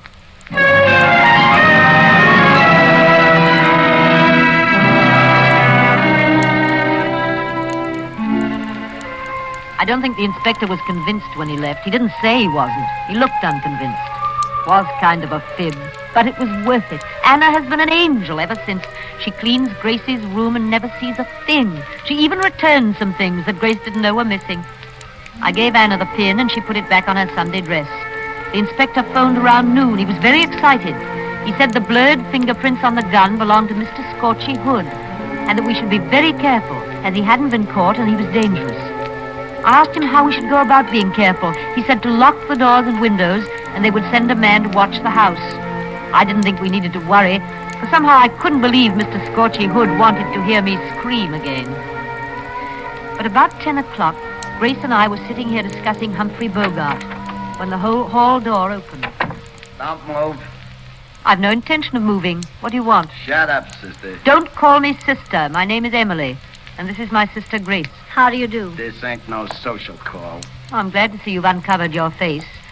I don't know why you should cover it. It really isn't an unpleasant face at all. Don't start. It won't do you no good. Did you come to kill us? You guessed it, sister. Grace. Grace. Hey, what are you doing to me? Trying to confuse me? Why should you want to kill us, Mr. Hood? Because you made people laugh at me. The papers made fun of me. I can't stand that. Well, it seems to me you brought it on yourself. You came uninvited in the first place. What kind of talk is that? Sure I did, and I come the same way this time. If you're going to kill me, you'll have to stand away from me. You see, I have a phobia. A what? A phobia. It's something I can't help. Oh. Why don't you stand over there? Why? On account of my phobia. It'd be better if you stood there. Here? No, a little farther. Now? Yes, I think that's better. Oh, Grace, will you straighten the rug? Never mind. It worked. I guess she's unconscious. I'll call the man across the street. Oh, Grace, look what you've done. When he hit his head on the table, he spilled the flowers. Now that water will make white spots on the varnish.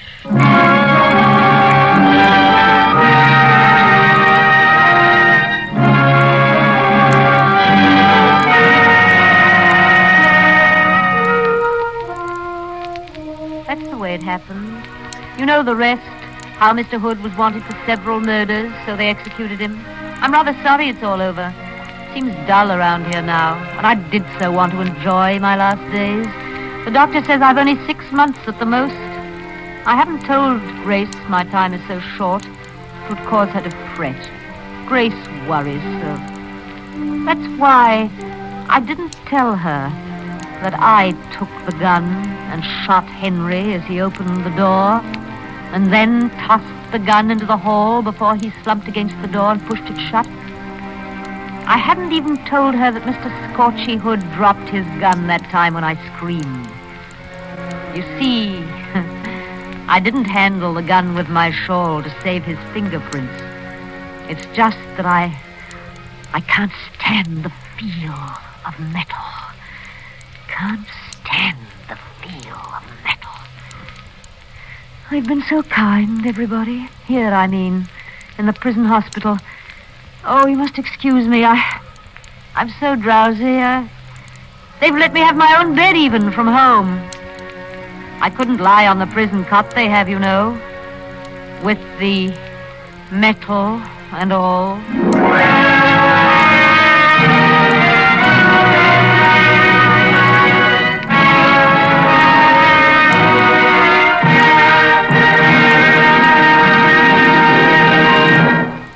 Suspense.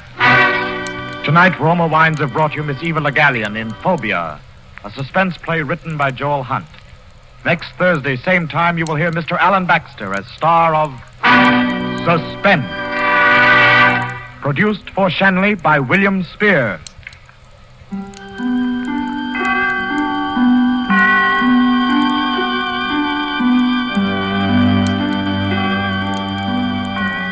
In the coming weeks, Suspense will present such stars as Alan Baxter, Gloria Swanson, and others. Make it a point to listen each Thursday to Suspense, radio's outstanding theater of thrills.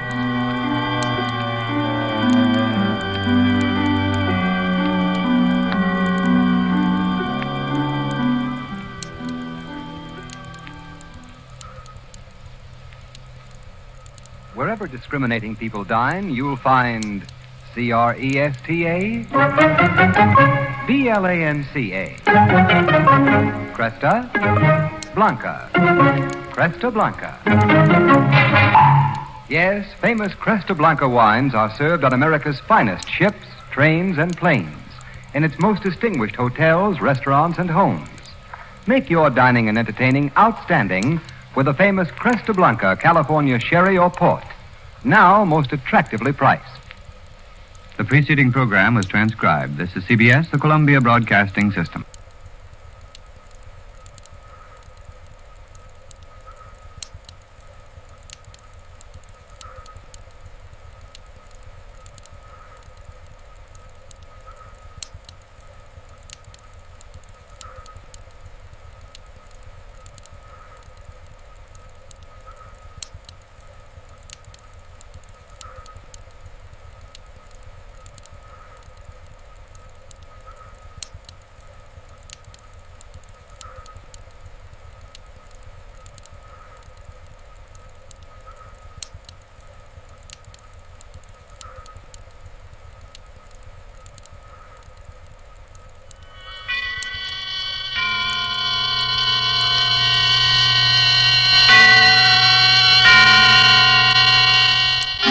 Suspense.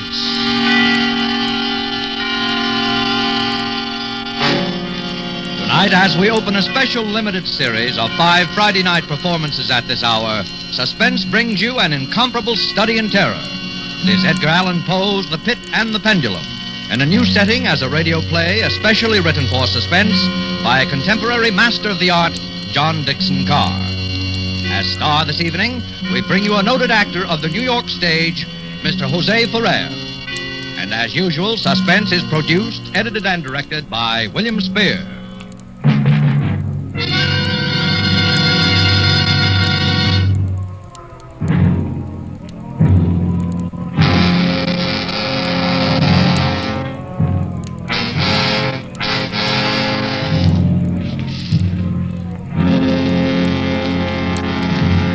I was sick unto death with that long agony.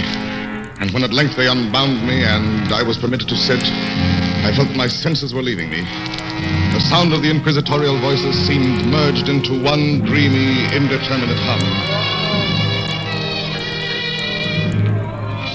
Yet, for a while I saw, but with how terrible an exaggeration, I saw the soft and nearly imperceptible waving of the sable draperies on the walls of the room.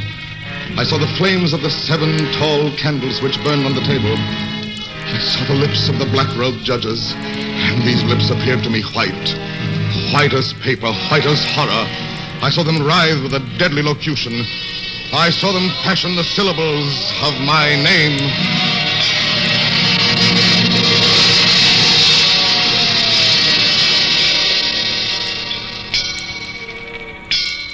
Jean d'Albret. Captain Jean d'Albret. Good fathers, gentlemen. We hear you, my son. I am very weak and infirm. I have been confined for many months in a dungeon. I have been tormented by nightmares. Conscience, one trust. Pray silence, Fra Antonio. Even now I have no knowledge of where I am or to whom I may be speaking. You're speaking to me, my son. I am Fra Pedro de Spidia, Friar of the Dominicans of Segovia, and Grand Inquisitor for all Spain. Is this the court of the Inquisition? It is. Then God help me.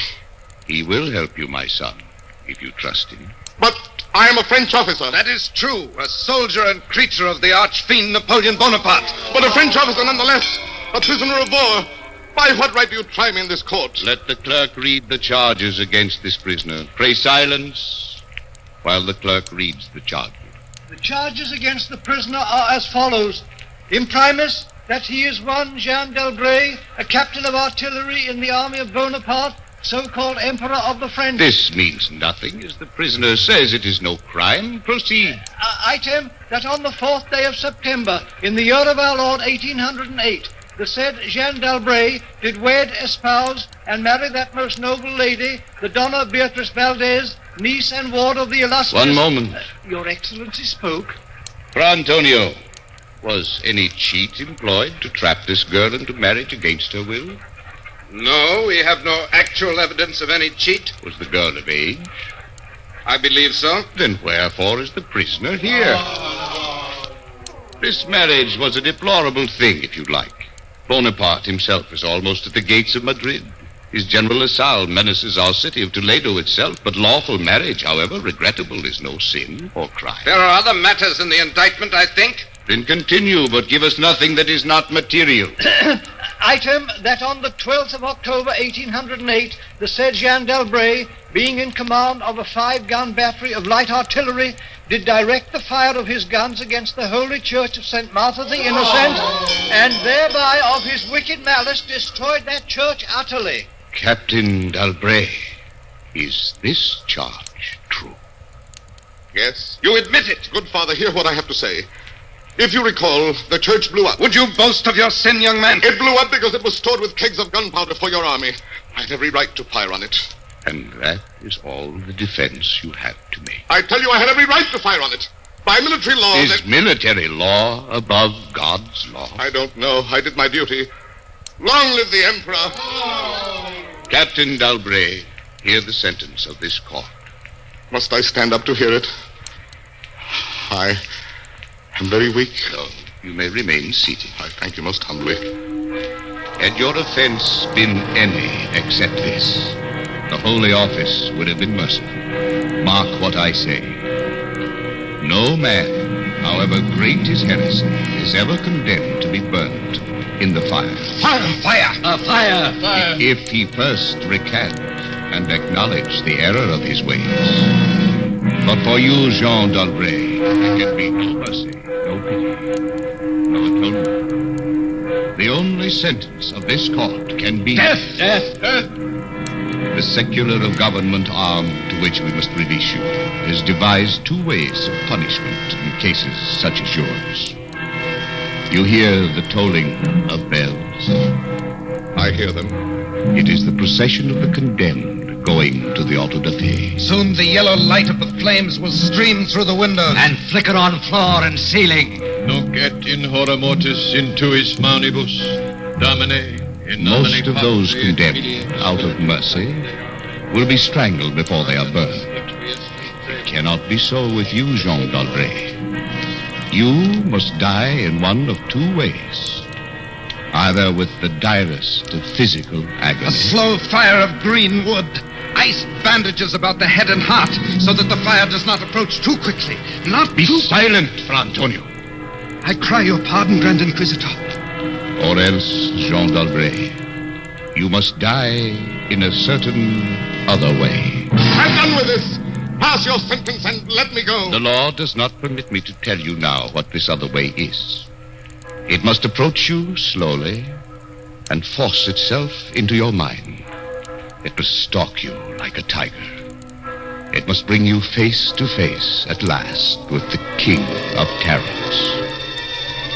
The sentence of this court.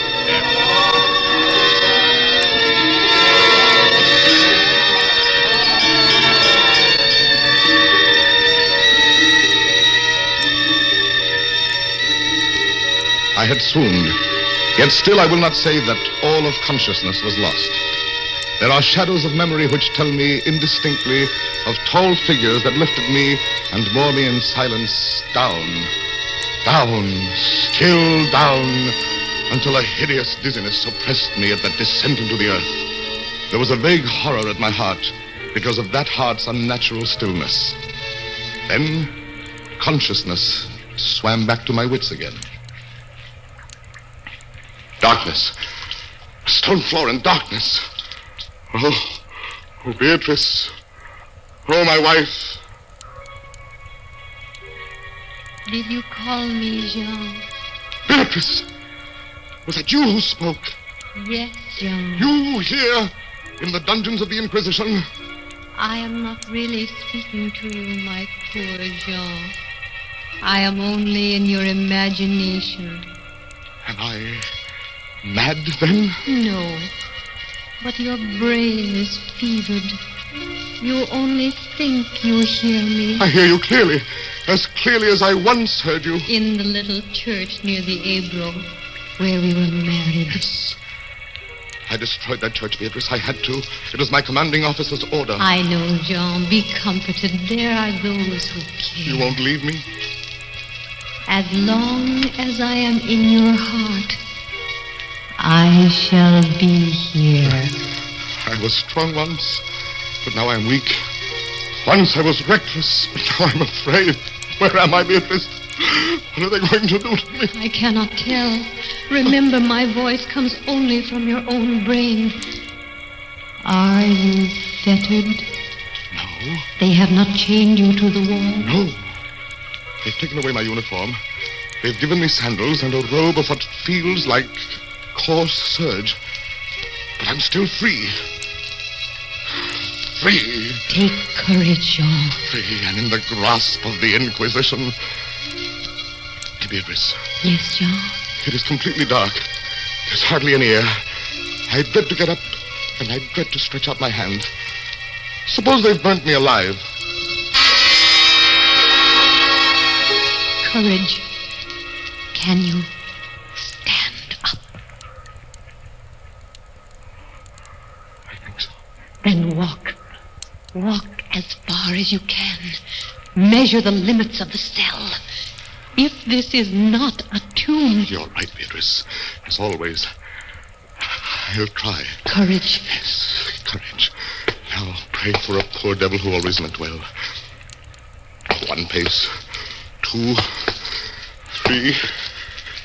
4. You are very weak, Jean. Rest a moment. Yes. Where are you now, Beatrice? In the flesh, I mean. You know that, Jean. In the old house by the olive grove. Scorn of my people. Yes, I know it. Each morning, I climb to the hilltop and watch. Go on. Sometimes I think I hear gun fields rumble in the hills and long moving columns with the red dust rising about them. Go on.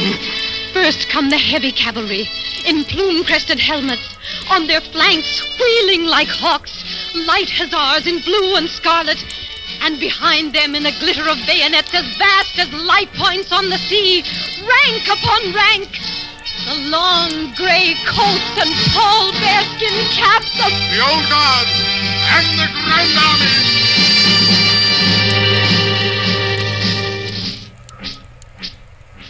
It is only a vision, my dear one. They do not come.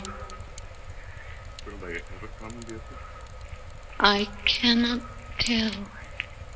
Then I must face what has been prepared for me. Beatrice. Yes, Jean. I tried to walk. I took some steps. 4 steps, yes. But in which direction? I can remember. Are you facing the same way? I don't know. Perhaps. Then walk again. Try. Keep your hand in front of you. Yes. This robe impedes me, and the floor is treacherous with slime. But I'll try.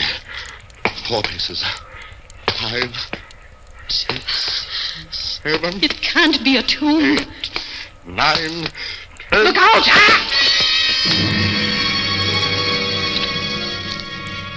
I'm all right. I fell. The rope tripped me. But What is it? my hand is in front of me, lower than my face. But I feel nothing. Nothing, Jean. It's a pit, a circular pit. And I fell on the very edge of it. It would have made you walk into it. Yes. There's a loose fragment of rock just inside the edge.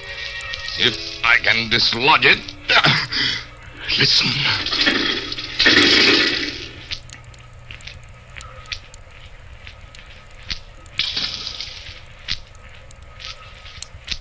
Water. There's something down there. Rats, it may be. Rats, yes. But something else. I heard it move. So do I. Accident saved me. They would have had me plunged there symbolically like the descent of the soul to keep company with something else. And quick death forms no part of their plan. What is in the pit, Jean? I can't say. But you're saved. Saved, Beatrice. Saved from the Inquisition. My torture has been merely postponed.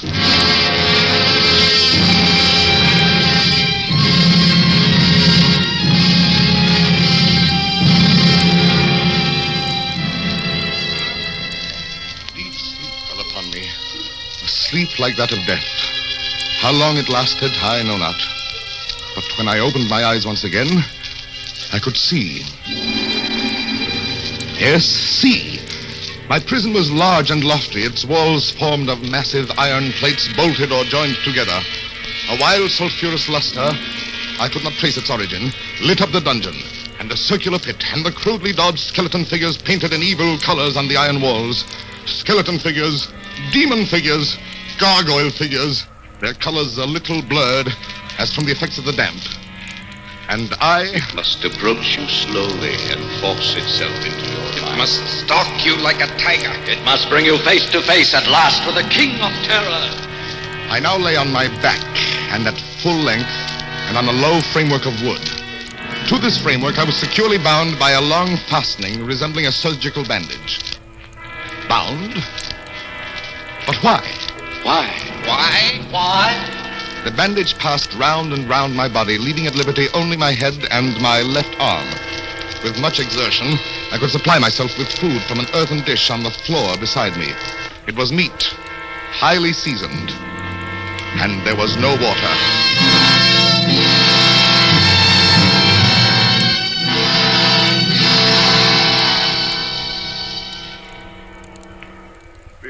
Beatrice, where are you? I am here, Jean, as always. Your voice sounds stronger. Does it, Jean? Well, I can see you now. I can see you as clearly as I saw you months ago. How I wish it were true. Your bonnet and the parasol you carried in summer, and the high-waisted blue dress. You are weaker, my dear, and more fevered. Have I been asleep? Yes, Jean. They must have been here while I slept. They have bound me. Why? Why?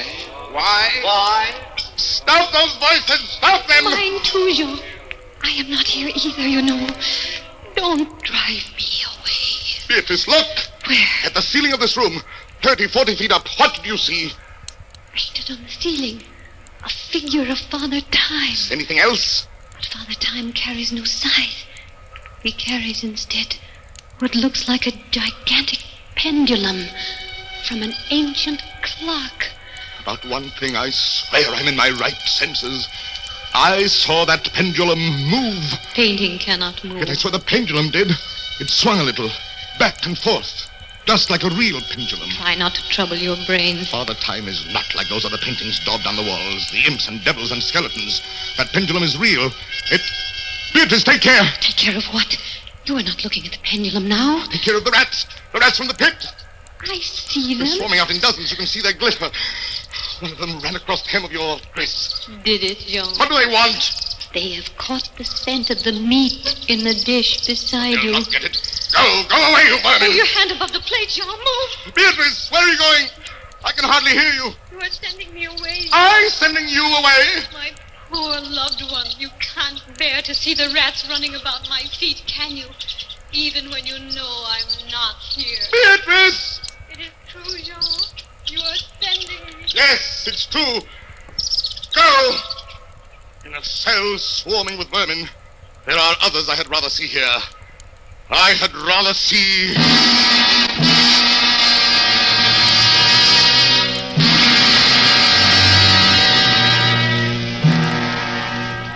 Did you call me, Captain Dalbray? Then in spirit I am here. Who are you? Don't you recognize me? No. I am that second inquisitor, Fra Antonio, whom you thought unfair at your trial. But we were not unfair. We administer the law. That is all. Go, I command you, go! Not until I have first told you what you already guess. Which is? As the Grand Inquisitor said, there are two forms of death for such as you. One, death with its direct physical torture. The other, death with its direct mental torture. And I have been condemned to the second. Your guess is good. Listen. Do you hear anything? Yes. I hear something. Turn your eyes upwards. Look at the ceiling. Oh, the pendulum. Aye, the pendulum. It has descended. Only a foot or so as yet. As you notice, it is not really a pendulum. No? No. Its underside is a crescent, formed of razor-sharp steel. Ah! A ponderous weight, Captain Dalbray. Its movement is slow now. Soon it will take on momentum. It will swing wider and wider. 30 feet, perhaps. Presently, as it swings, you will hear it hiss. And with each broad movement, it will creep a trifle lower. Steel is directly above me. Yes, above the region of your heart. Lie still and look up at it. How long before? You need have no immediate fear. It will not be too soon. But how soon? In the name of pity, give me some answer. Hours, perhaps days. Its motion can be arrested while you sleep. And now, Captain Dalbray, still in spirit, I leave you to your meditation.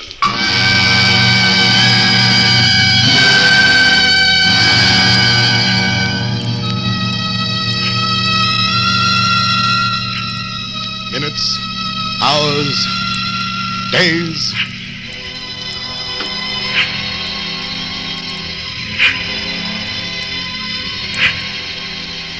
Down, steadily down it crept. Days passed, it might have been many days, before it swept so closely as to fan me with its acrid breath. The odor of the sharp steel forced itself into my nostrils. To the right, to the left, far, wide. The shriek of a damned spirit. To my heart, with the stealthy pace of a tiger. Down, certainly relentlessly down. I prayed. I wearied heaven with my prayer for its more speedy descent. I grew frantically mad and struggled to force myself up against that swinging, glittering death. Of no avail. Down, still unceasingly down, still inevitably down. The sharp steel flashed past within 3 inches of my chest. And then, only then...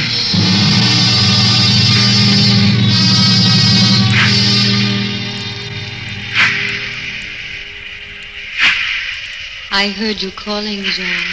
I am here. It is a strange thing, Beatrice. I am quite calm. You are resigned, then? No, that is the strange thing. Even now, I am not resigned. Is there a way out? How can there be? 10, 12 more vibrations and it will fray the serge of my robe. One slightly as a razor in a delicate hand. There will be many sweeps before it bites deep. I can't escape it. And yet... I could only use my wits. You kept me away from you, Jean. You locked me out of your thoughts. If I am here only in your thoughts, why should I fear the rats? Rats! Rats! Do they still swarm here? Across the floor and over the meat platter, they have taken nearly all your food. Yes, they are ravenous, and they have sharp teeth. Well... The meat is oily and spiced. If I take what remains of it, scatter you vermin, and rub that meat on the bandages that hold me here. Try it, Jean, try. It may be too late. If I move my body a fraction of an inch out. Try it, I tell you, try. Look, they scatter as soon as I do try. But they are watching you. I can see their eyes glitter. They are creeping back. Can I stand those rats crawling across me? Can the flesh bear One of it? them has leaped on the wooden framework. Another follows. They are gnawing at the bandage. 7, 8 more sweeps of the pendulum. Does the bandage give way? A little. Lie still, Jean, lie still. 10, a dozen rats gnaw. Is death, I wonder, worse than this disgust? A dozen sharp knives could do no better. The bandage is loosened to ribbons. If you move sideways, carefully, and drop to the floor. Beatrice, I can't. I haven't the strength. The steel is frayed. Your robe a minute more will be too late. Try! And with all the power that is in me, and the hatred that I bear my enemies...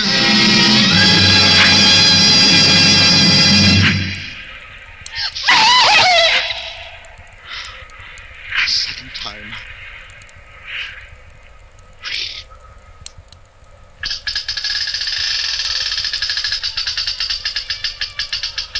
See, Jean. The pendulum stopped. They are drawing it back up through the roof. Each move I make is watched. You never doubted that. No. Yet with all they could do to you, they have failed twice. They will not fail a third time, my dear. There must be no more dallying with the king of terrors. What else can they I can't say. See how the rats gnaw in silence at the bandage. To what food, I wonder, have they been accustomed in the pit? But you escaped the pit. I escaped it once. Listen. What do you hear? Groaning, a grinding as of metal. It's only the cogwheels of the pendulum knife. I think not, Beatrice. Why not? It seemed to come from behind these iron-plated walls. It seemed to shake the dungeon as a mill wheel might shake it. Stand up, my poor Jean. Get up off your knees. I can't, Beatrice. I can't endure any more. The paintings on the wall of this dungeon. The skeletons and imps and devils. They seem different. They are different. The colors sharpen, grow bright. The demon's eyes glare. The skeleton hands outstretched. Don't you catch even yet the odor of heated iron? Heated iron! I've been much humbled, but I won't have you see me in tears. I order you to go. Jean, in the name of heaven! Yes, in the name of heaven. Go!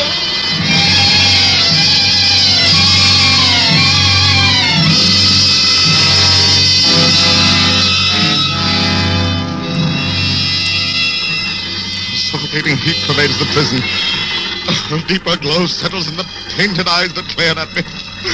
I could draw no breath of air into my lungs. Against the loom of that fiery destruction, the thought of the pit and its coolness came like balm. I stagger to the edge of the pit. I look into it. The enkindled walls and roof lighted to its depths. Yet for one wild moment, even then, I refuse to believe the meaning of what I see. Does the pit please you, Captain Dalbray? You again. Do you find its contents pleasing? Not the pit. Merciful God, anything but the pit. And how shall you avoid it? Look! This dungeon has changed its shape. That is true. The walls are closing in. It was formerly a square, and now flattening slowly towards the center. To force me into the pit? Of course. It will force you along with me. And apparently you must be told, Captain Dalbray, that you are speaking only to your own sick fancy. No. We are not here at all. No. Farewell. And now, flatter and flatter through the red-burning walls. With a swiftness that left me no time for thought, I shrank back, but as the closing walls pressed me resistlessly onward, at length, for my seared and writhing body, there was no longer an inch of foothold. I screamed once! I tottered on the edge of the pit. I averted my eyes. There was a discordant hum of human voices. There was a loud blast, as of many trumpets.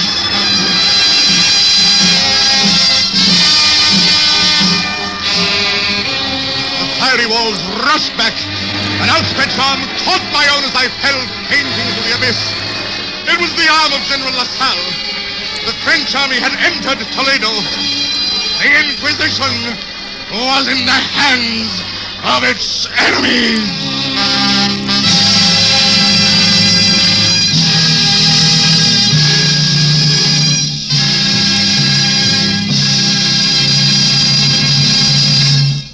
Suspense.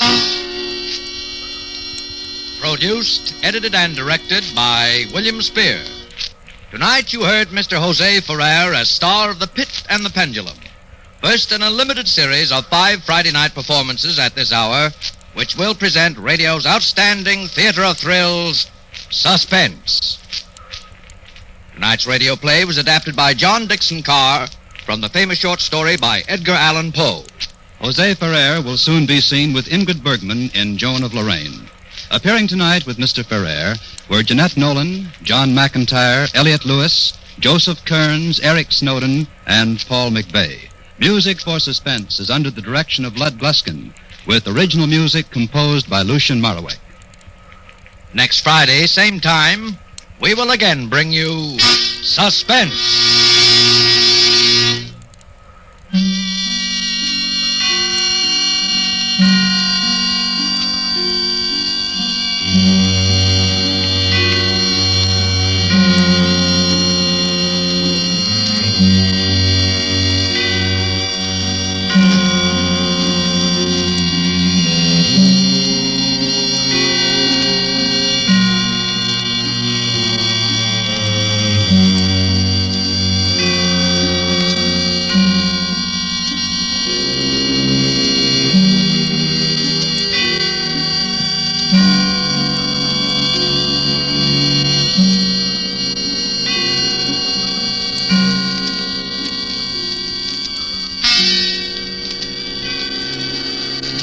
This is CBS, the Columbia Broadcasting System.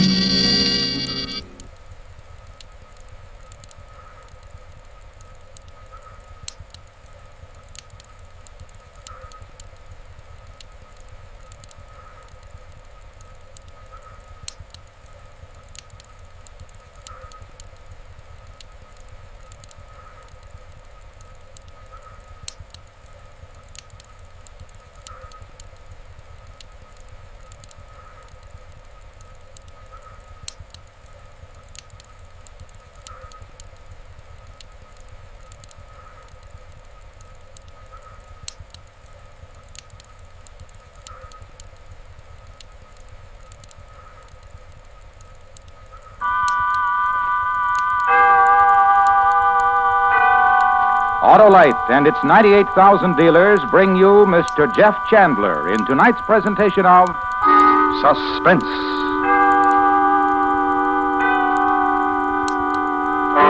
Tonight, Autolite presents a true story, the report of 2 murders and the heroic man responsible for these necessary atrocities. It's called Death at Scrakerood Pond. Our star, Mr. Jeff Chandler.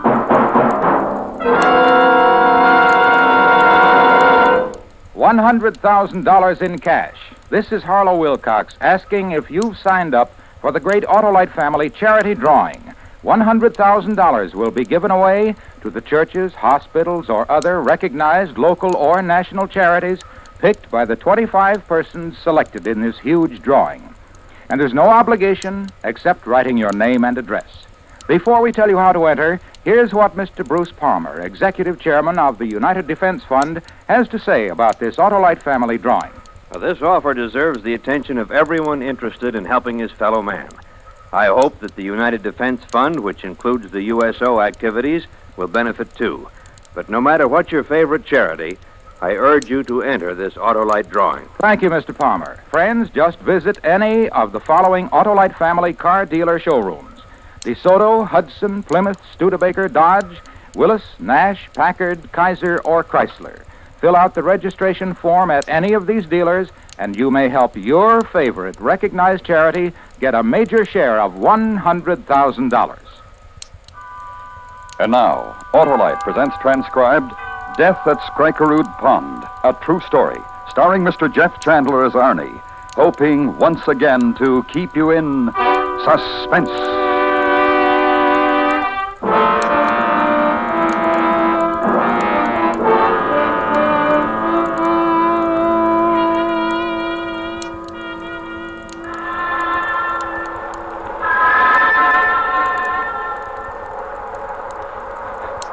Mother.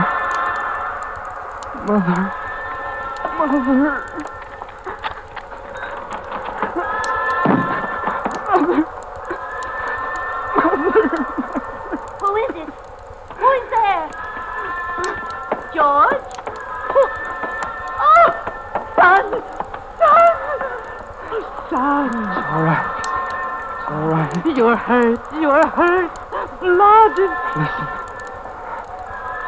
Train whistle. Do you hear it? Yes? And the train is not moving. You and the blood, and the train is not moving, but screams like something... Close the door. Close the door and I'll tell you. Yes.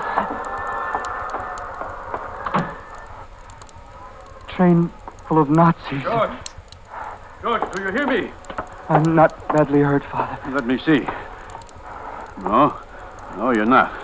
Seems, yes, the bullet has gone through your shoulder, and the blood you've lost. Get him up.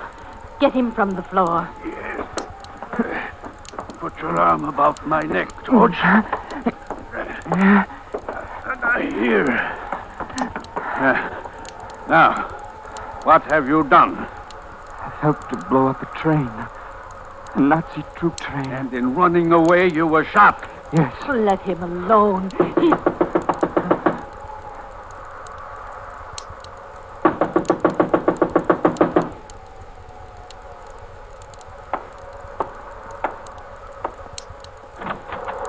Arnie. Come in, Arnie. He's there. How are you, George? Weak. That's all. You were recognized, George. I'm sorry. Can you walk? Yes. Yes, I think so. Then come. Come on. I'll help you. Mr. Hellman, Mrs. Hellman. We're taking him out of the country. First to a doctor and then outside. The underground. The underground. When there's victory, Mother. Papa. No! Get out! Miklas. Let them go. Let them go. There was a trail of blood. I followed it here.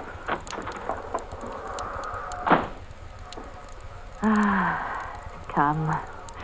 We'll go back to bed. To shiver with fright. Yes. Go to bed and stare at the dark and wait for the knock on the door and the Gestapo. Stare in the dark and think gambits. Think of clever things to say to the Gestapo, such as what? My son, a member of the underground? My son? Surely there is a mistake. Or I have no son, Lieutenant. Therefore you cannot arrest me for something this boy has done. Will these be your thoughts too, Anna, when you go to bed? The same. For surely they will come. There will come a knock on the door, and they will drag us from our home and send us where? Perhaps to Germany and Dachau, Anna, to burn. Miklas. Eh? These are the thoughts I have. Because of our son. Anna, because of our son. Yes. Now he's been recognized. And he said... Yes. They will come here. They will come. We can go to bed now and stare at the dark. At least now we know this will be the last time. No! What are you doing? Quiet!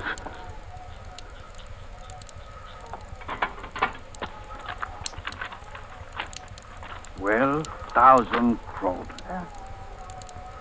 This is all the money in the house? Yes, but the bank, we have so much more. 12,000 kroner. Suddenly I am a pauper. Anna. What is it? Your jewelry. Get it. But why? All of it. Get your things together.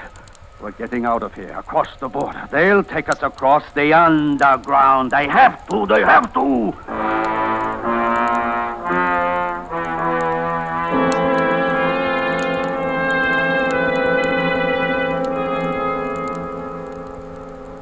You understand me, Annie?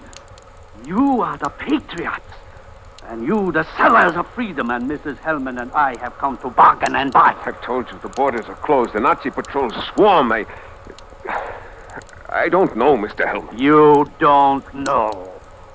Your underground has helped hundreds to escape, less worthy, yet you balk at us. Why? What do you think, Hansen? I think this, Arnie. The Gestapo has searched for us 2 years now.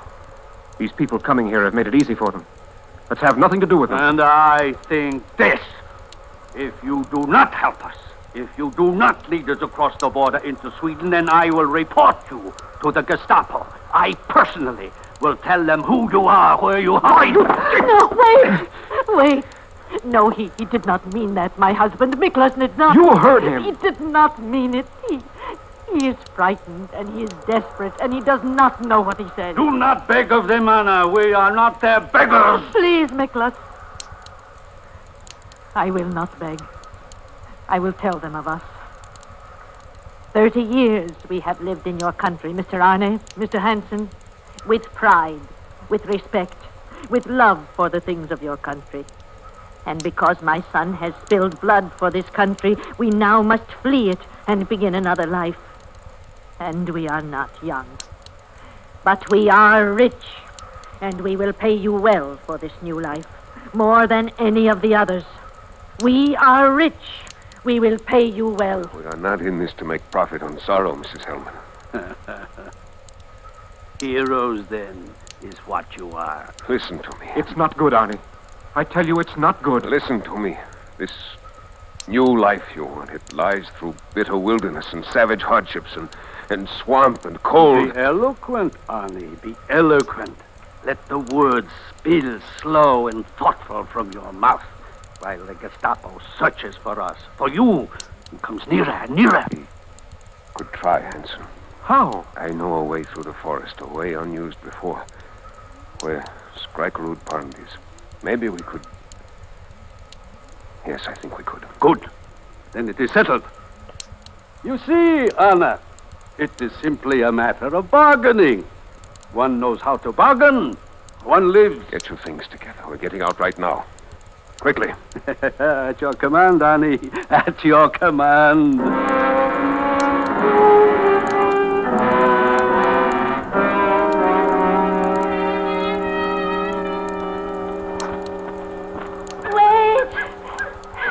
Wait for us.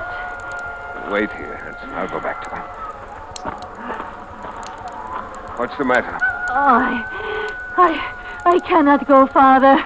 I cannot. We have to keep going, Mrs. You heard her. We will rest here. Listen to me. It's taken us almost 7 hours to go 3 miles. There are still 20 miles to the Swedish border, and there are Nazi patrols. It will be light in an hour. You take us for animals, for beasts? We will rest here, and we will eat something. You hear me? We will rest, and we will eat. Where is the food? Hansen. Arnie, we've got to keep moving. We're going to rest here for a while. Get some of the food out of your pack. Look, Get Arnie. it. Here, take this, Mrs. Hellman. Mr. Hellman. This is food? This that one throws to pigs, leavings of the gutter? This you ask us to eat? It's all we have. You want it? No. No. I have much better here. Here in my flask. Get up. Get up. It is nearly light and 20 miles to go. No. A patrol patrol will be by here soon. We're still... Live with it then, Arnie. We cannot move. You must. In this way, you endanger the lives of hundreds of others. You destroy the underground. You play into Nazi And hands. if we do, I will save my life and my wife's life. For what I can tell them. All right, we rest here. We will rest here for a while. Thoughtful hero. Generous hero. Hanson, come over here.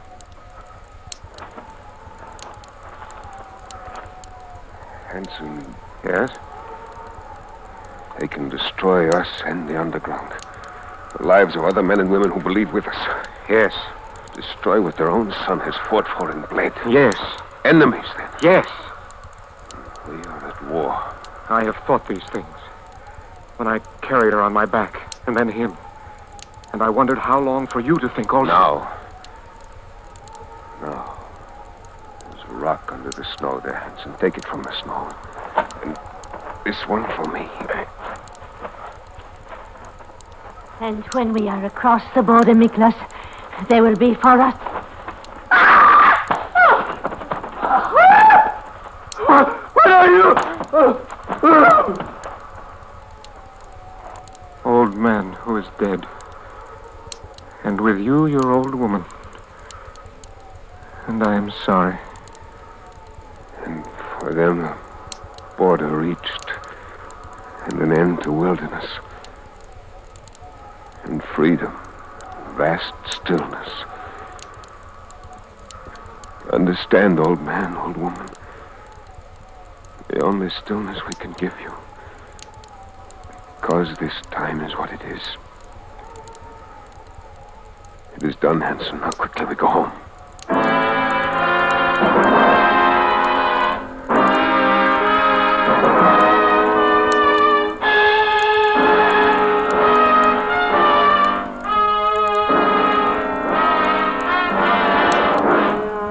Autolite is bringing you Mr. Jeff Chandler in Death at Skrikerud Pond.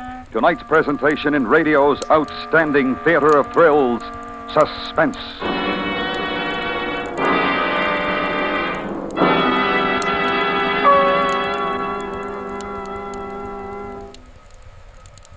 Say, Harlow, who gets that big Autolite salute tonight? Well, Hap, tonight it's our privilege to honor distinguished truck manufacturing members of the Autolite family.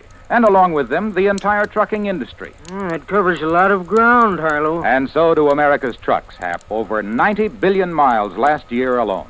Why, Hap, do you know that trucks move more tons of goods than any other form of transportation? Yes, Harlow, and did you know that the trucking industry recently celebrated its 50th anniversary of service to America? Right, and during those 50 years, our trucks have become marvels of ruggedness and dependability.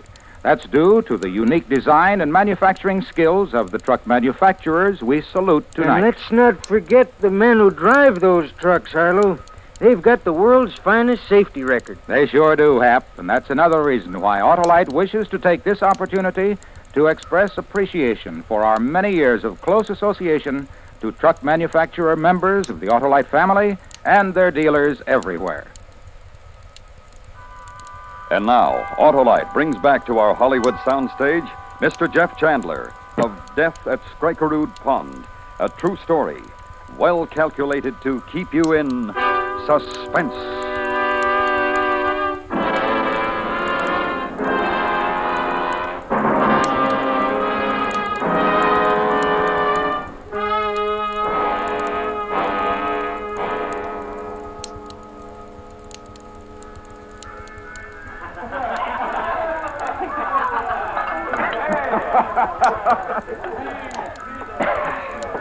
Do not drink alone, Arnie. Drink with me. Yes, Helga. Victory drink, Arnie.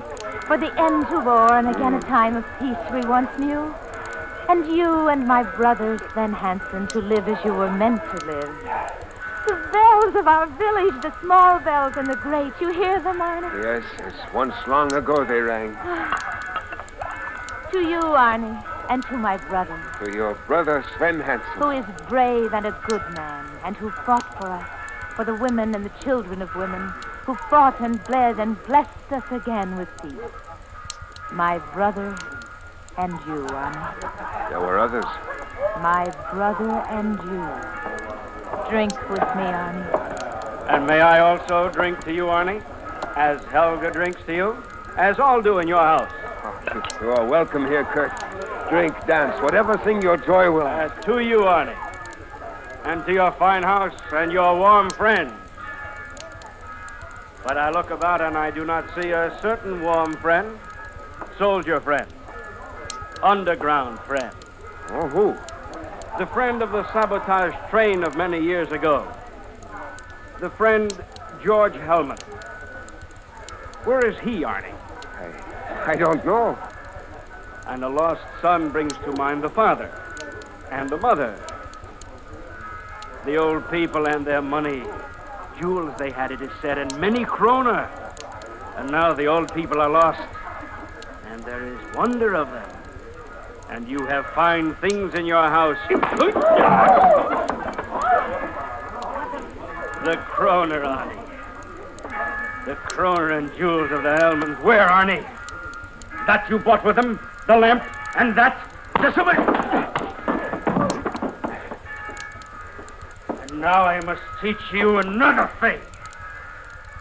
Not to lay your murderer's hands upon me.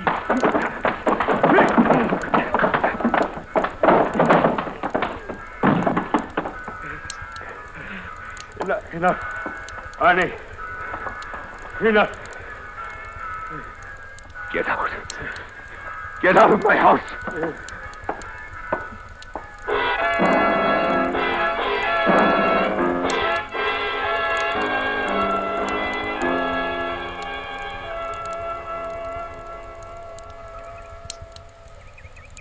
Sven. Yes? The old days. Dead. The old days of war. Shouts and sobbings. Dead. Many years now. Of underground, an explosion bright as sunburst. Child crying alone in a snowfield. Wandering alone in a snowfield. They are dead. You hear me, Arnie? The old days are dead. Forgotten. Helga. Quickly, I have brought you extra clothing and food. Why, Helga? Why do you... The body of Niklas Hellman and of Anna, the old woman, his wife. The villager found them at Scrackeroo Pond. He's gone to the police. You bring clothes and food for us? Why? Warrants have been issued for the arrest of their murderers. It was not murder. It is what they have named it. They, too, have forgotten the old days, the days of war. They call it murder. I've told you. I'll tell them. Run, hide. No. Take my brother with you and go. I'll tell them what happened. I'll convince them. You'll not convince them. These are other days, and they have forgotten how it was. Sven and I did what had to be done. There was no shame in it. Then tell Sven to go, my brother. Tell him. Sven. What you say, Arnie, that I will do. As in the old days. Go, Sven. Go. What Arnie said. There was no shame in it. It was a thing of war, of need. Then we stay. Let them come.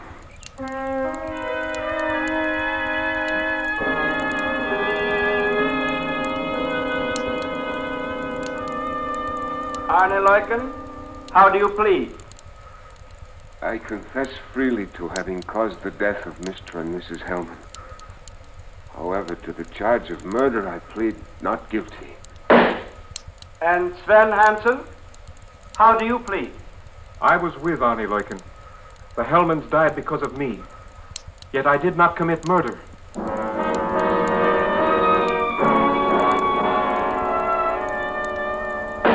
There was nothing else we could do, so we did it. Why couldn't you let them try to reach the border themselves? They would never have made it. Oh, come now, Mr. Hansen. Men have crossed Greenland on foot. Those old people... Consider what you have said. Those old people. Yet you killed them. Something obscene. Not so! There is nothing else we could do. Nor could they have crossed another 100 yards on foot. That, of course, is your opinion. I suggest, Mr. Hansen, that you had other motives that made it necessary to kill. I suggest that these motives correspond with that which is most base.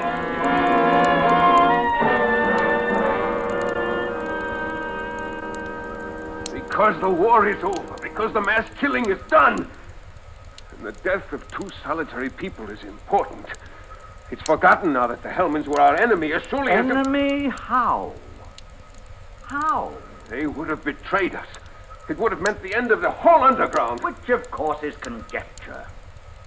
Mr. Lycan. Arne Lycan, tell me a thing. It concerns motive, Mr. Lycan. I told you. It concerns motive, Mr. Lycan. Both you and Mr. Hanson have repeatedly stated that your only motive was to silence the Hellmans. Is that correct? Yes. Truly? Yes. Not to rob them? No. Not to rob this unfortunate couple of the money they had brought with them? No. Nor their jewels? Nor their jewels, Mr. Lycan? Mr. Lycan? Forgotten. What? Days of wrath. The days of how long ago, Mr. Prosecutor, when death leaned close to every man and beckoned. When death was a Nazi, when to trick the brown-shirted man with a club was... You are quite right, sir. It was long ago. Now it is done with. Now the return to dignity, which is why you are here. Prosecutor respectfully requests the court to grant recess until tomorrow. Court will adjourn until tomorrow.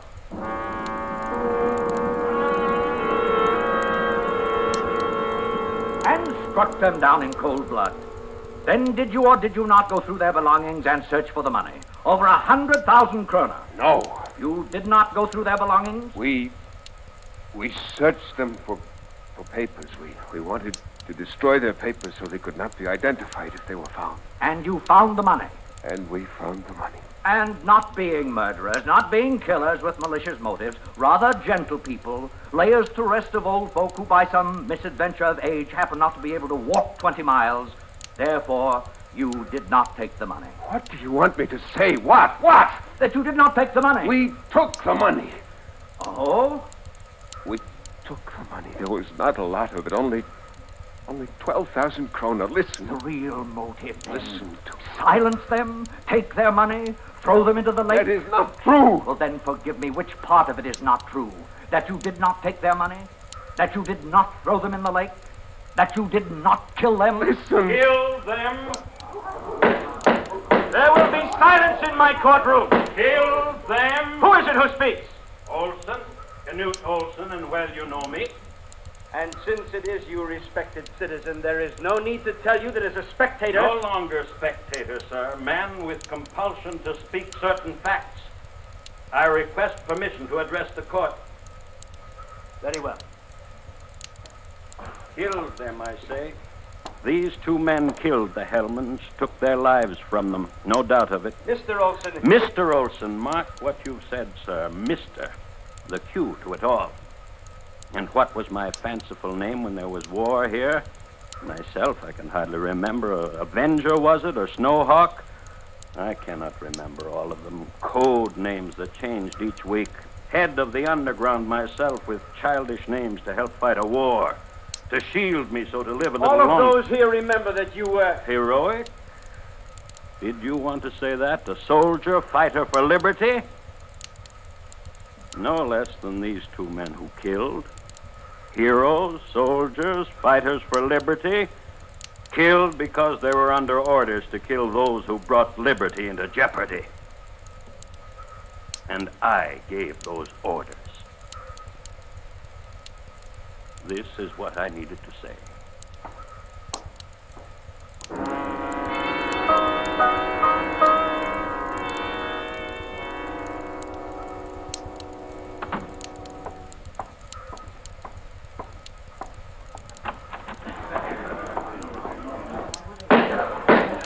The prisoners will face the jury. Foreman, has your jury reached a verdict? Yes, sir, we have. On the charge of murder of Mr. and Mrs. Miklas Hellman, we find the defendants Arne Lycan and Sven Hansen not guilty.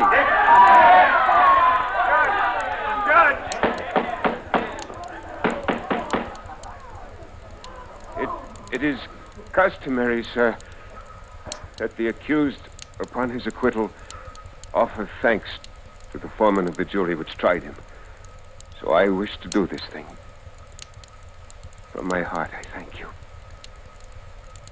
And this, too, I must say, What happened at Skrikerud Pond, what was done there, was done on the face of a bleeding world, a world at war. I was caught up in it, and Sven, and those two old people, and you, and all of us. Now it is done. A trial was held here today, proof that humanity is with us again. I will go home now and make prayer. Let no one ever be called upon to do what I did. Let the world live in peace.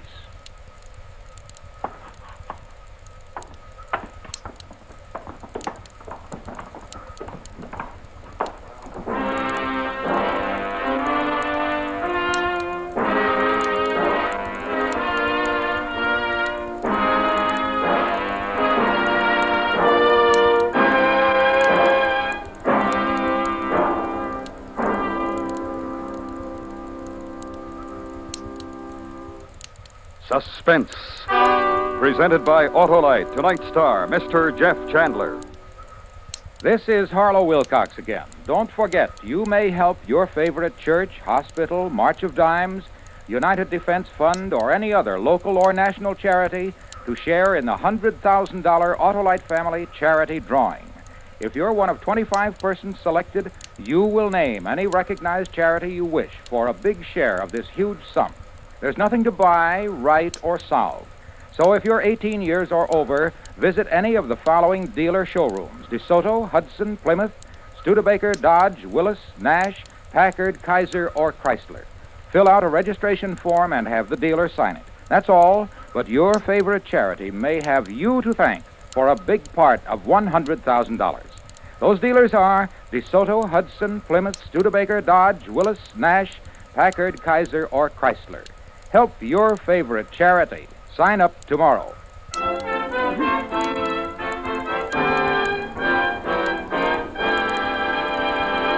Next week, we will dramatize an astounding experience. A man and a machine flung at a barrier of sound. It's called The Outer Limit. Our star, Mr. William Holden. That's next week on Suspense.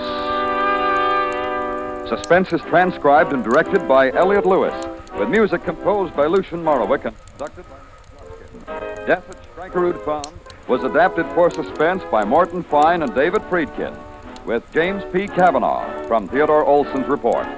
Featured in tonight's cast were Paula Winslow, Herb Butterfield, Kathy Lewis, Byron Kane, Lou Merrill, Jack Crucian, Joseph Kearns, and Herb Ellis.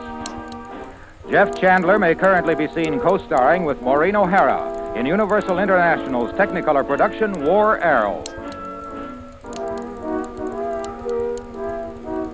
And remember, next week, Mr. William Holden in The Outer Limit. This is the CBS Radio Network.